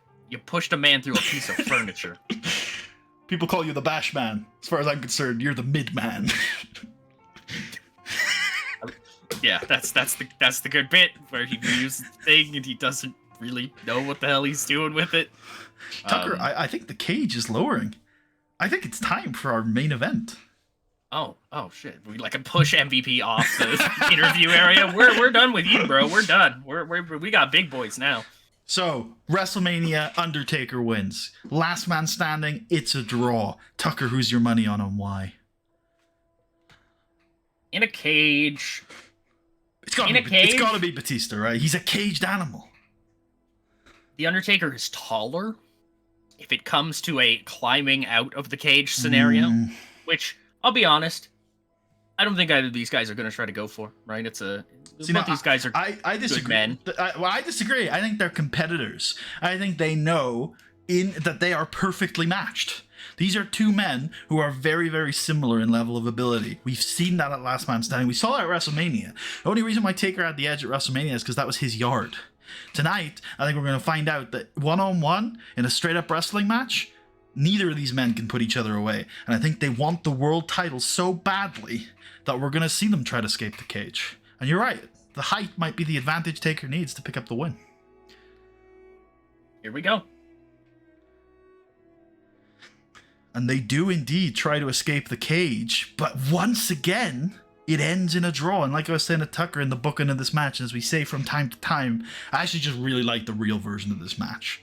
So I just go and watch that if you want a little bit more detail as to what happens here. But these two men go to war. Our version had to be much shorter, didn't it? I don't think it was much shorter, but I think it was shorter. I didn't check in the end how long it was. But yeah, we'll just take the high points. These two go to war. Bombs from the start is the phrase Tucker used in the booking. And yeah, they get beaten up, bruised, bloodied, and eventually they realize, yeah, actually, hold on. I guess we're destined to do this forever. And Batista wants the world title. So it turns into which man can escape the cage first. And after a little bit of deliberation, both their feet hit the floor at the same time. So that's it. At the same time. That's SmackDown. I hope you guys enjoyed. If you liked this show, you can go ahead and check out some more of our VODs over on Matt Stewart VODs. Why? I'm sure they'll have another match at SummerSlam, Tucker. That's what this has really been building I'll have to pay for that, though. God damn it. It's not even going to be on .com. Let's just wrap up this show, and then we can get to the... Oh, shit! That's not the baddest man on the planet, Ken Shamrock? He's been gone for a few months now. We haven't seen him since his stuff with Gregory Helms really just kind of flared out. Yeah. But he's still the baddest man on the planet, and apparently he's calling his shot as he comes down and he lights up the Undertaker, already battered and bruised from the steel cage, and he beats him into a bloody pulp in the middle of the ring. Ken Shamrock has just sent out a statement to end off SmackDown here. As he's doing so, he's about to leave, and the world title's on the mat. A harrowing picture of what Ken Shamrock might have been after. So like I was saying, you can go ahead and check out Matsudaira VODs, twitch.tv/Matsudaira if you enjoyed this show. There's more SmackDown to come, and we'll hopefully be back with Raw in a couple of weeks' time. Like, Shamrock Taker will be good. You know what I mean? Like, it's, It's exciting, it's unique. We could do a lot of striking stuff with that, and I feel like both of them... I mean, Taker's... What do you think about Taker's strikes? I think he's the best striker in the business or whatever. He's the best pure striker in the game. Yeah. Yeah. But maybe we're heading towards Shamrock Taker Batista, because Batista's still got unfinished business. Either way, it's something you're going to have to find out on twitch.tv/Matsudaira. Phenom versus Fighter versus Animal? Anyone? Viva la raza! Okay, I'm a little confused. My God. No way. He said he was gonna hold out till WrestleMania.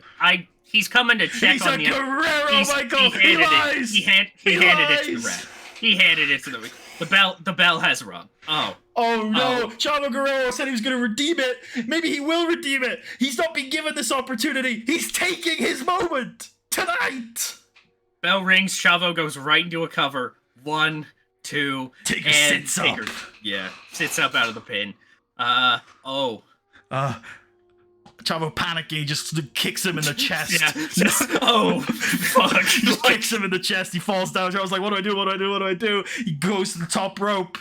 Pauses. Frog splash. 1, 2, 3. Redemption. Now, redemption or robbery? Not this way, Chavo, surely. Any win's a win. He did it. Chavo Guerrero is the world heavyweight champion. Chavo Guerrero has beaten The Undertaker. He did in 3 seconds what Batista couldn't do in 3 months. Wow. Batista really sucks. And where does Ken Shamrock fit in all of this? At the fish processing plant. Do I need to show credits? We can. I mean, we should. I mean, why not? Thank you. There you go. Thank you to Thanks, all our folks. patrons. Yeah. I would have cut it at a joke or something if I didn't know that. Yeah, I don't have any jokes, so instead. Should we end off with the world title on screen? Because I feel like that's fair. That we do that occasionally here on the TVs, and I think that's a good image to finish it off. That is a good image. That is a good image. Okay, see you around. That's it. I went all right. I think so. Yeah. Yeah. And obviously, the booking of this is something I've been excited about for a very, very long time. Big Arn, by the way. How over is Chavo? That's a good question. I'm okay if it's not this done. Very. Okay, it's not bad. It's all right. I mean, it's all right. Taker's good. Renee just pinned Chavo that night, so he's up quite a bit. Quite a bit. What Michael Shane is up to right now. Sure. He's touring the Indies with his father, Shane Douglas. He's the CSWF heavyweight and NWA Florida Southern heavyweight champion. There you go. There's his belts over time. Wait, he's so over. Why is he so over? He's been... Because, okay, this is the fun part about letting the NWA cook in the background. Is the NWA also over? No, but what they do is, since they have TNA and Ring of Honor, they disperse that all around to these little places, which then helps feed back into the main companies. It's like a let it cook. Yeah, it's doing its thing. I've watched it since this has started, and I've been captivated by. Oh, see, he won the title. That's probably why somebody asked. Can we go check to see if Chavo Senior is still on the table? Yeah, sure. No. Okay, well, there you go. Cool. Damn. Chavo Guerrero is the world champion. Only our second ever world champion who was never a world champion IRL. Crazy. Yeah. Do you remember who you will, but do you remember who the first was?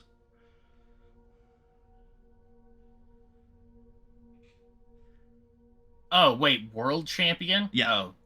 Oh, right then. Wait, no. Nope. Ray didn't have that belt, did he? No. Well, yeah, I'm counting the world title for Ray as a world title because it's a world title. We've only had 2 people in our save that we've given a world title to who IRL never won one. Oh, right, yeah, duh, Shelton. It's Shelton, yeah. Sorry, it's Shelton. That took way too long. I knew Shelton, and then I'm gonna be dead ass. It was like one of those things where I was like, no, he definitely won an IRL title. Yeah. Like, what are you talking about? Yeah.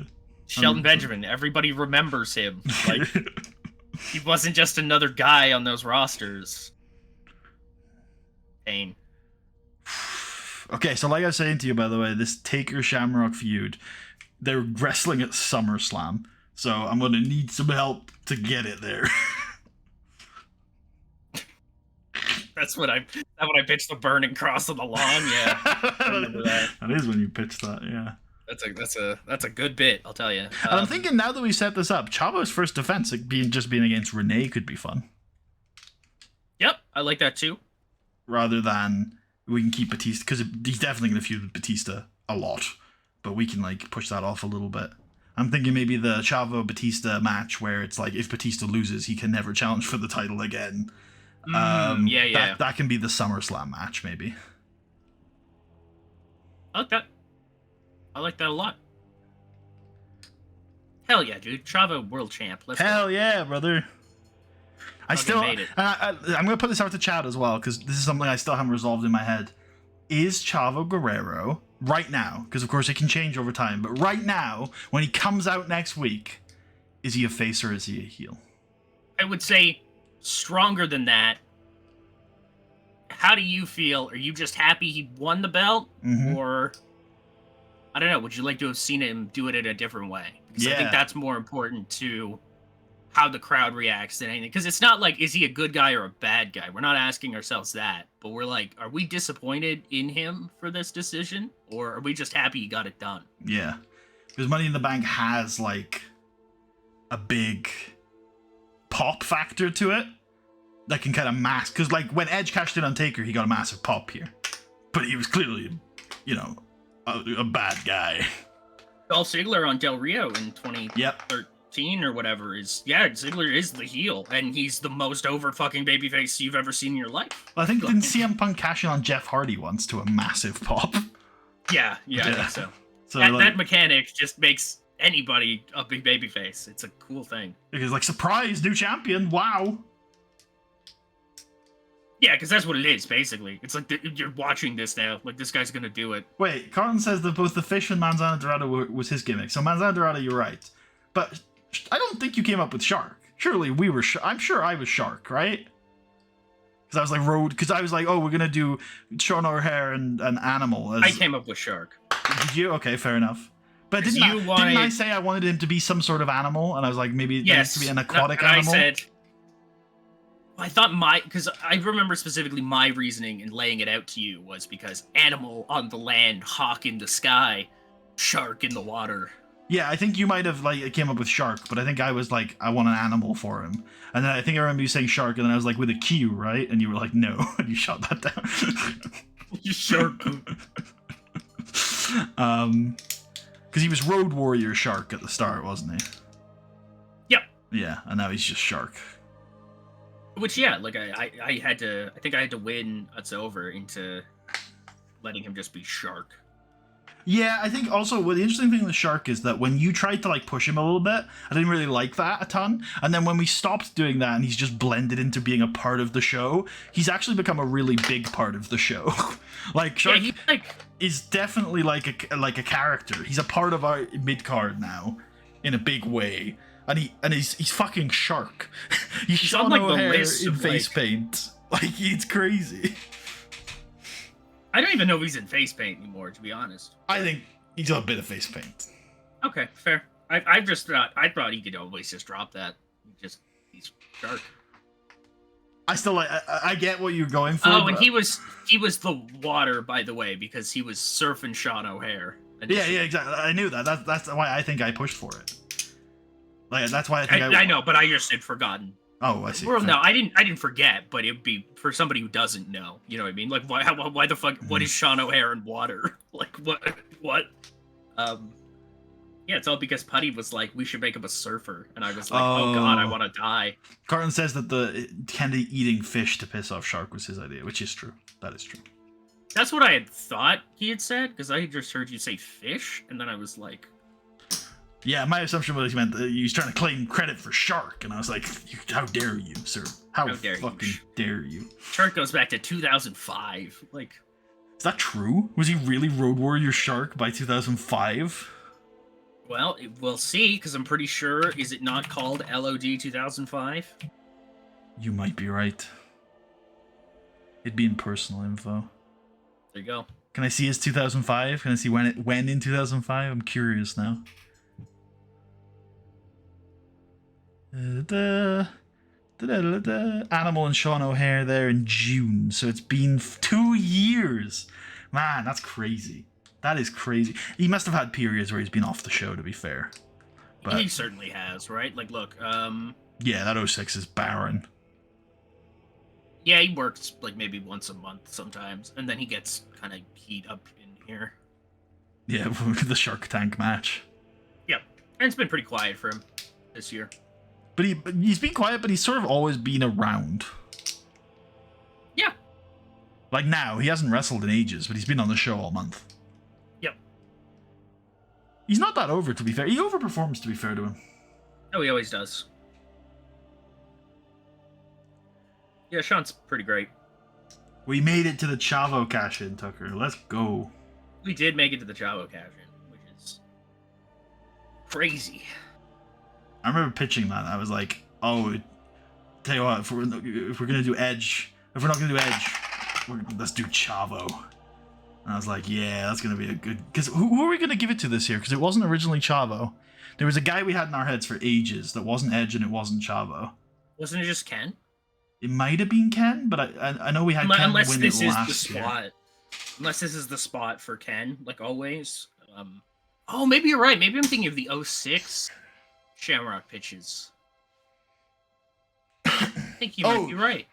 When you said Ken, did you mean Shamrock or Kennedy? I meant Shamrock. Oh, Shamrock was never winning Money in the Bank. Oh, no. I meant... Oh, yeah, I guess you're right. Never mind. Did we have another guy? I guess we did. There was. Who was in between? I replaced Chavo with... But my Chavo pitch was coming over a pitch that we liked at the time. Money in the Bank. Money in the Bank. I got no clue. MITB. I could look at that match, I guess. Yeah, I don't know if he would have made the final match, because I pitched this Chavo, I think, ages ago. Right. I'm just having a look. Is it? Wasn't Renee, was it? No. No, I don't think so. I'm trying to find my Chavo thing here. None of these other guys. I think. Feuds with... No. You might... I'm still not...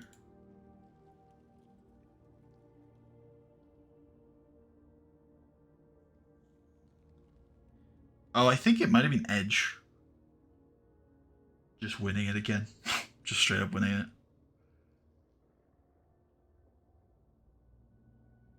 Which is the IRL thing, isn't it? No, Edge wins it off of Kennedy IRL. He won it clean in 04. or 5? 5? Was it 5? I forget. Like 21. Yeah, Edge wins it. Yeah. Okay, he won that clean because then he can't win 2 in a row. You're right. So that's the year that Kennedy wins it and then loses it. IRL Kennedy wins it and loses it in 07. In our save, Kennedy wins it and loses it in 06. Yeah. Okay. Crazy. I'm still trying to. Oh, I think maybe there was a point where Elijah Burke was gonna be. Yeah. Mr. Money in the Bank. I think so, right? And then we decided that Jericho match was cooler. Oh, here it is. I've got my pitch here. Just had a bit of a wild thought. WrestleMania 23 Money in the Bank winner, Chavo Guerrero. Cash is in on Taker, yeah, and then I've got the rest of the pitch here. Okay. Our plan at that point was just to have Edge win. Yeah, because that makes sense. Because our idea at the time was just to do the Edge IRL run. Right, because Punk will be late. We already knew Punk was going to be late, so it was like we could make Edge the 2-time Money in the Bank guy. Oh yeah, I don't think that really ever factored into my head. Oh, fair. It does to me, though. I'm like, that's an important thing. That was like, growing up, I was like, that's the craziest stat ever. That's the most impressive thing ever. That's interesting. Someone who witnessed it actually happening. They did not push it as being important at all. Yeah. I came like way after, right? I came in 2011, but I just remember being like, that guy won it twice? That's insane. Like, it very much felt like he won it twice because they had nothing else for him to do. I was gonna say now I recognize he won it twice because it was like, this guy should be a main eventer, but we can't figure out what the fuck we're doing. I think I'm okay to say this because I don't think it spoils too much. The original idea was Edge wins the Money in the Bank, and then he spends the next few months just following Cena around, fucking with him. Like, he has no intention to cash it in for ages, but he's just gonna, like, fuck with Cena all year. And then eventually, I'm not gonna say when, Cena's not gonna be champ anymore, spoilers. He is going to eventually lose the belt, you'd think. And then when that happened, Edge was like, well, I'm bored now, so he fucks off to SmackDown.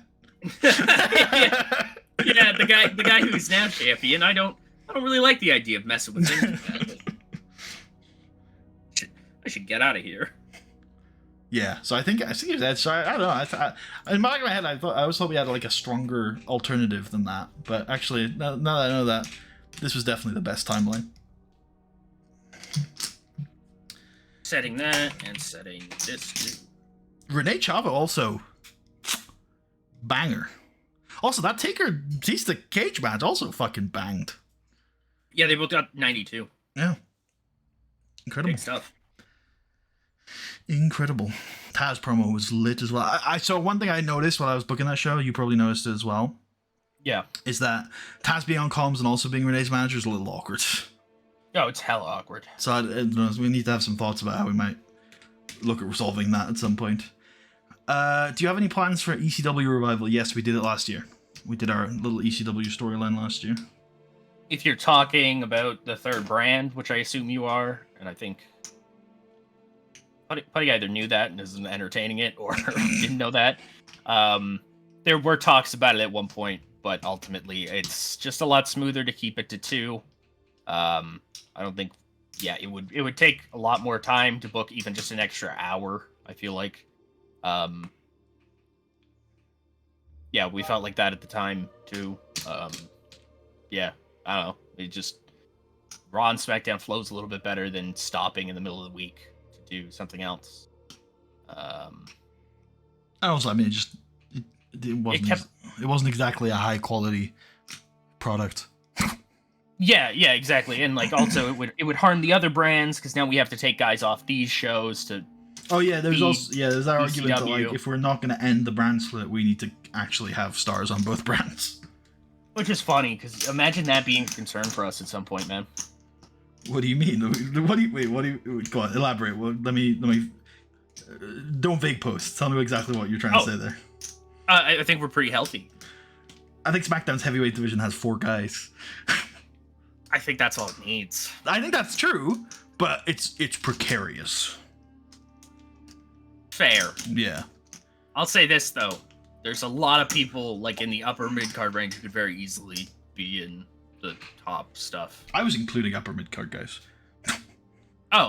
Well, yeah, but so was I. But when I said that, I was thinking about Raw. Raw's overabundance. Oh, Raw's got a bunch of guys, but you got to keep in mind there's a lot of Raw's guys are gonna go away soon. So like, you'll feel it. I think you're overestimating. I think you'll feel it in the middle of the year if it's suddenly we took out Bobby Lashley from Raw.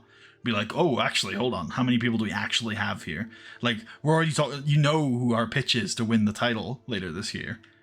Yep. Yeah, so it's not like we've got a bottomless supply of main eventers. That's fair. Yeah. And losing a certain guy to govenorship is also true. Yeah. A little rough. Although he was about to fuck off for a year anyway, so it's fine. Pretty much. Yeah.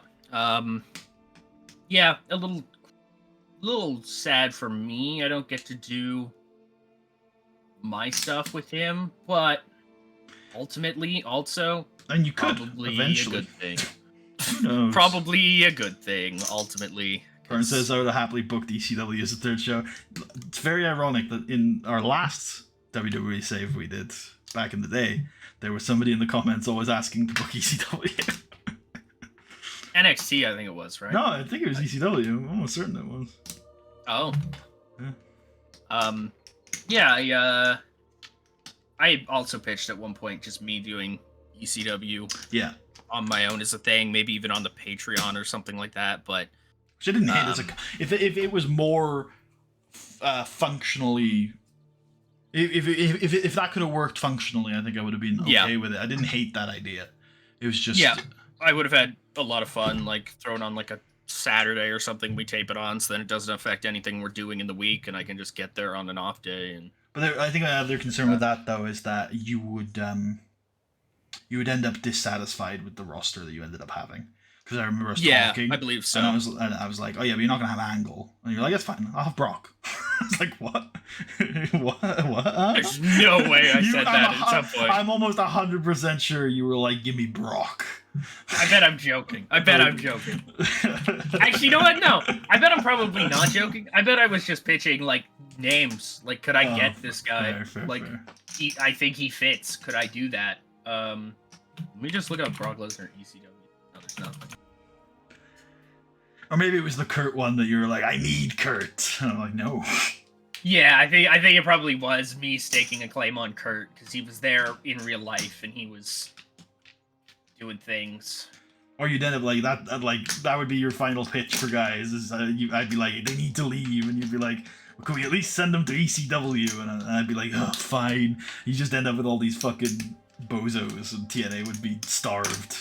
Which, I'm not gonna lie, would have been kind of fun, but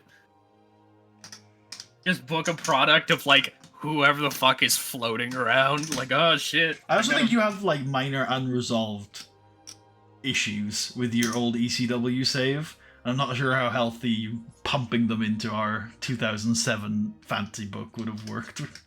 I've many times thought about saying something that I don't know. It doesn't mean much, but it means a bit to me. Go on. There have been points in my head with this where I'm like, oh man, my ECW existed in this universe in my head canon. Yep. Like it's somewhere. I felt that. I don't know how it existed, but it did. No, the actual thing that I think is cool is, I don't know how I would justify this in my head. In my head, I'm like, the timeline that my ECW series was in has like bled over into this one somehow or something. Because I've hit on certain smaller like trope things with any of the ECW guys we've had. They've all kind of displayed their characters from that to some degree, which has been a lot of fun for me because it's never been distracting. I feel like it's never been super out there or anything like that, but it's just, I don't know. It's been fun for me. Yeah, it's blended well. I think the only like friction sometimes, I can't even really give you an example, it's just in my head emotionally, is like, I feel like at times the Rob stuff has ended up being a little frictiony. Like, I feel like I think your vision of Rob is very different to my vision of Rob. But that's the only one where it hasn't blended. It's also definitely because, like, and I recognized this the other day. I was, like, sitting around and I was like, oh, shit, this is the truth. Rob Van Dam is my favorite professional wrestler, like, ever. I mean, Okay, maybe that's a lie. Danielson is my favorite, but Danielson is guaranteed good, so that feels like cheating, if that makes any sense. It's like calling like a 5-star restaurant your favorite meal. Like it's like, sure, but like what are you actually gonna eat? You know what I mean? Rob Van Dam is what you're gonna eat. Oh, okay. Alright. Well, whatever you're into, buddy. But yeah, no, unironically, I think genuinely probably my favorite wrestler ever. Could have been. It's interesting. Could have been king of the entire industry for a time. But he wasn't discovered by Vince, so it was never gonna happen. Is what it is. Also, when they eventually did try to push him, he immediately got busted for drugs, Yes. which didn't help. No. He did eventually. He stuck around long enough to eventually get his chance, and he fucked it. And that, quite bad. But he used that to become the governor of Michigan. So. I meant in real life, not in our save, buddy. My God. Sorry. This is not the same thing. He handled his run well. No. He got off the weed. That's true. Although we still depushed him. So I don't know what that tells you. But there you go. Right. What it tells me is that Putty is a hater. I love Rob Van Dam. I think it's probably hard to not like him. Dude is electric. Like, got crazy charisma, and the fucking the moveset, I guess, is what I want to call it. Like, it's the Rob Van Dam offense. Nobody wrestles like that guy. They do now. That's true. They do now, but yeah, they didn't at the time. You're right, but they do. But now. Even then, I don't know if there's been like somebody who's crafted a moveset of like unique moves. People might do like 1 or 2 unique moves, but Rob had like every other thing he was doing was like some crazy shit. He was doing rolls into rolls, or like doing in a different coast way, to coast, or throwing a chair and doing a flip. Like, I would throw out Jonathan Gresham. Like, he's obviously not the same kind of wrestler, but he did the same sort of innovativeness for his style. Like, is it Octopus? Like, I mean, not that move specifically, but he just had a variety of like different. No. I was just confirming. I was thinking of the right John Gresham, because I feel like there's another one. Oh, maybe the one that worked in Evolve. The short one? Yes. The black one. Yes. There we go. I didn't want to say it, but I had to. Unfortunately. Is there a white one? I don't know actually who the other Gresham is, but I know that there is another one. Or maybe I'm thinking of Todd Grisham, and there's even there in my head. Yes, Jonathan Gresham and his brother Todd Grisham. You'd be shocked at how my brain works sometimes. I was like, I always looked at Devon as my brother. Such a good line. It is actually, to be fair. Or was it? No, wasn't it JBL that did that line? I always looked at Farouk as my brother or something like that. Or I think he got in on it. Yeah, he got in on it. Like, he's always the same with me and Farouk. Crazy Amazing shit. stuff. Yeah. Amazing stuff. Yeah. Anything else we need to go over? I don't think so. I think that's everything. Yeah. A lot of fun. Viva la Chavo. Chavito Heat. We do, yeah. I think we need to. I mean, honestly, I'm very committed to the heel run, so I think we're probably just gonna go with that. But I guess we'll have to wait and see for some reaction. I think even there's a chance that Chavo's, depending on how this heel stuff comes out, some of that anger, maybe some of that fire could be. I mean, like the heel acts and stuff like that could be cheered, and that could be fine. You know what I mean? Like, yeah, if he's fiery and he's talking about how he's been wronged or whatever, and he had to make it right before somebody took that chance from him. I don't know. I feel like there's certainly the opportunity for people to be like, yeah, no, that entirely makes sense. Yes. Yeah. So, and I guess that's the other part, is that I think we're both reticent to the fact that Money in the Bank at times can be a poor way to make stars. Yeah, it's bad at that. So with Edge, obviously, his whole character is being crafted around him being like a weasel. Yeah, he finds. I like Weasel because he'll find a hole. Like he will find a hole.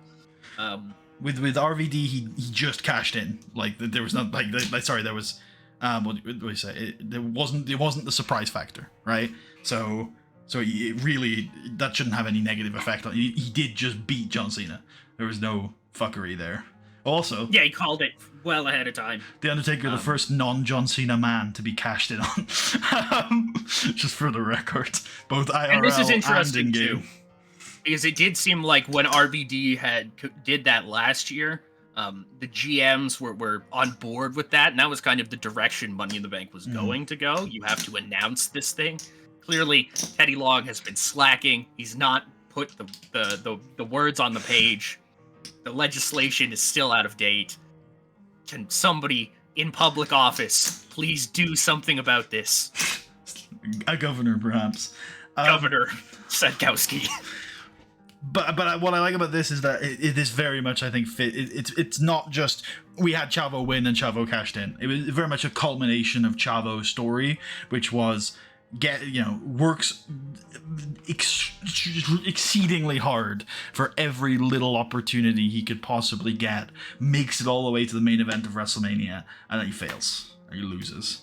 And so a different Chavo says, I'm not going to wait for WrestleMania. I'm not going to wait for my opportunity. I'm going to take it myself. I think even more so than I think even more so it's seeing that exactly as it was. The cage match, it was so brutal. Shamrock then killing Taker. And for Chavo, it's like, oh, this is it, isn't it? Like, this is the sign. Moment, yeah. Yeah, like, I have to do this now. Like, he's dead in that ring. I hit him with anything, he's done. I have to do this now, or else I'm throwing this opportunity away. Yeah, one that I cannot guarantee will be there in 6 months. Not 6 months, but 7 months, 8 months, 9, something like that. Could get injured. Who knows? Yeah, right? He could get injured. The main event of Mania could be something crazy, dude. Like, I mean, who knows who could have been the champion by then? Still could have been Taker. He could have had to fight Taker and Ken at Shamrock. Full strength. And the fun thing, I guess, is that he's got the belt, and now he has to fight the Undertaker and Ken Shamrock at full strength at some point down the road. Well, yeah. Although there's that's also another part. Maybe there's in his mindset is like, oh, Taker and Shamrock are going to be fighting each other now, so that was a perfect opportunity for me to come in and snatch the belt, because they're probably not going to come right after me. They're going to go after each other. That's what's going to happen, so.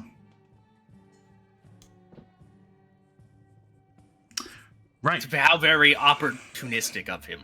Oh, that absolute dastard. What does that mean?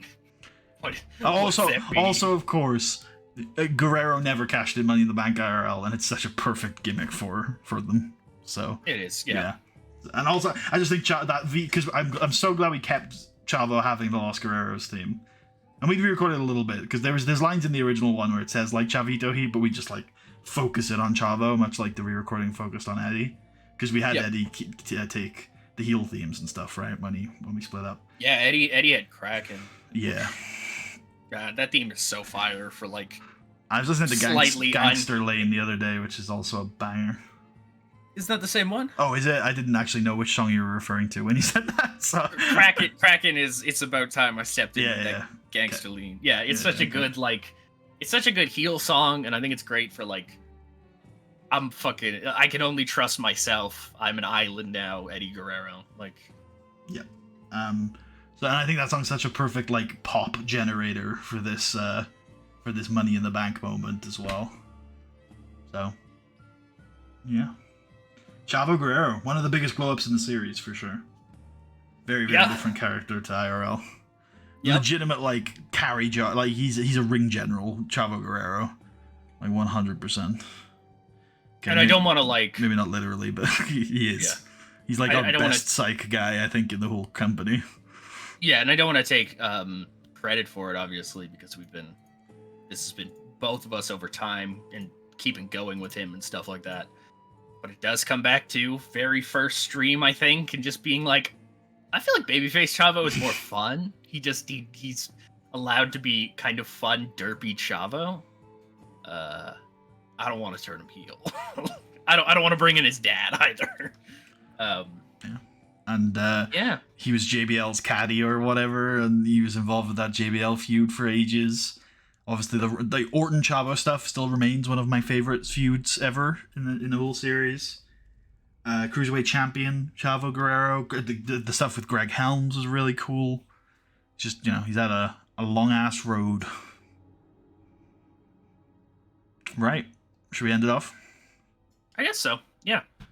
All right. Hopefully, we'll be back next weekend for hopefully some TVs and also SNME.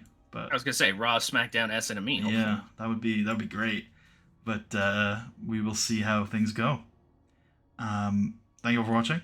Hope you all enjoyed, and we will see you next time. Peace.